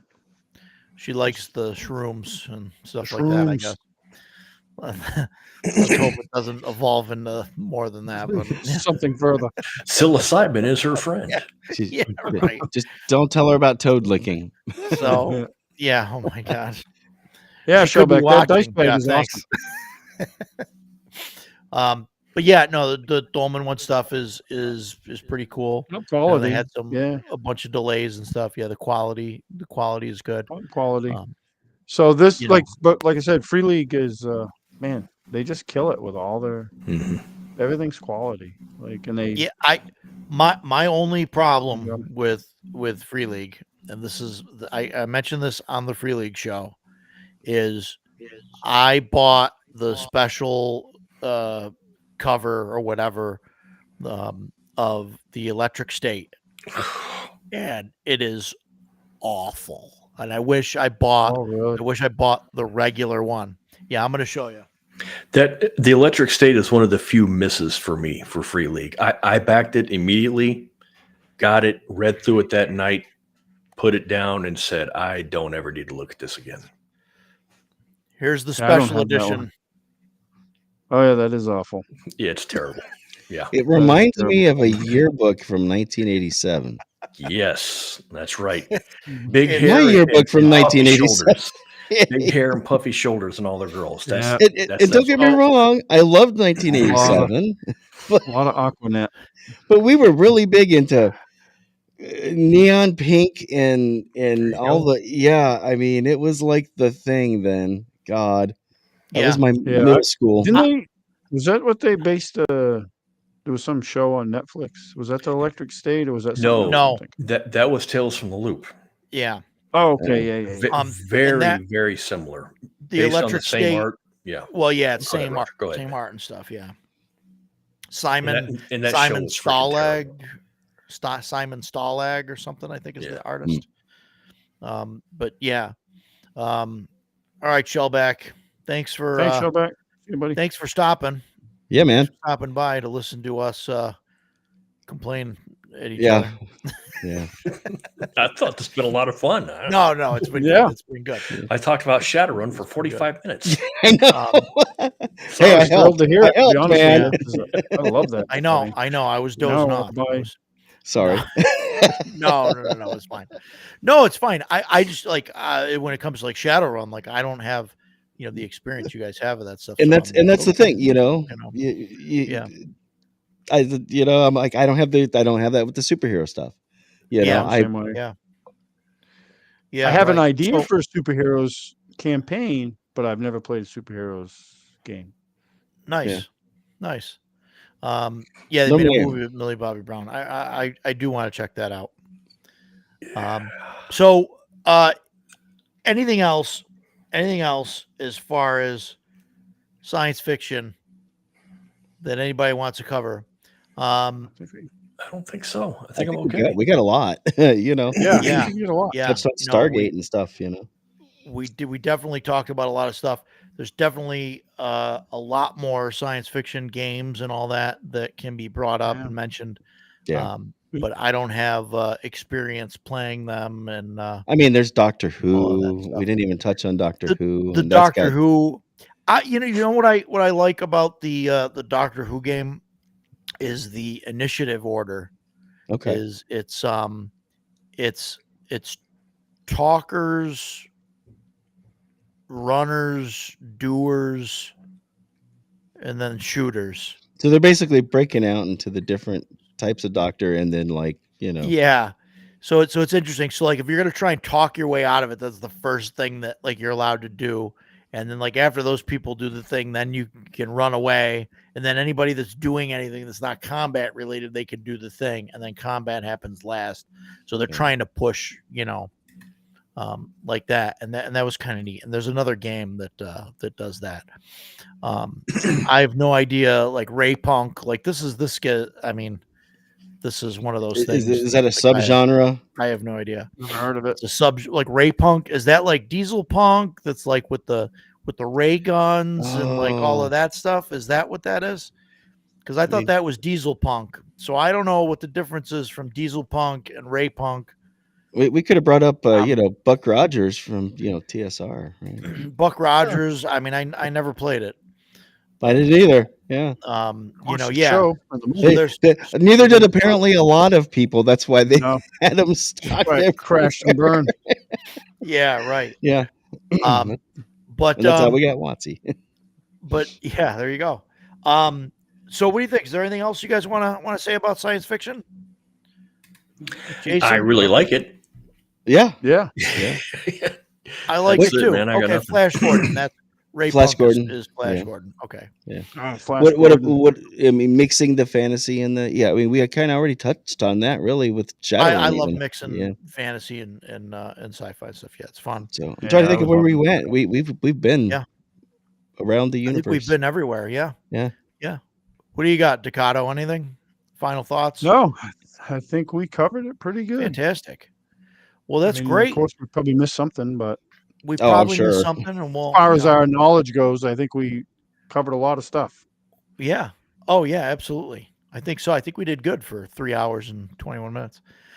Yeah. So, all right. Well, I guess that's that. Thank you, everybody, for coming.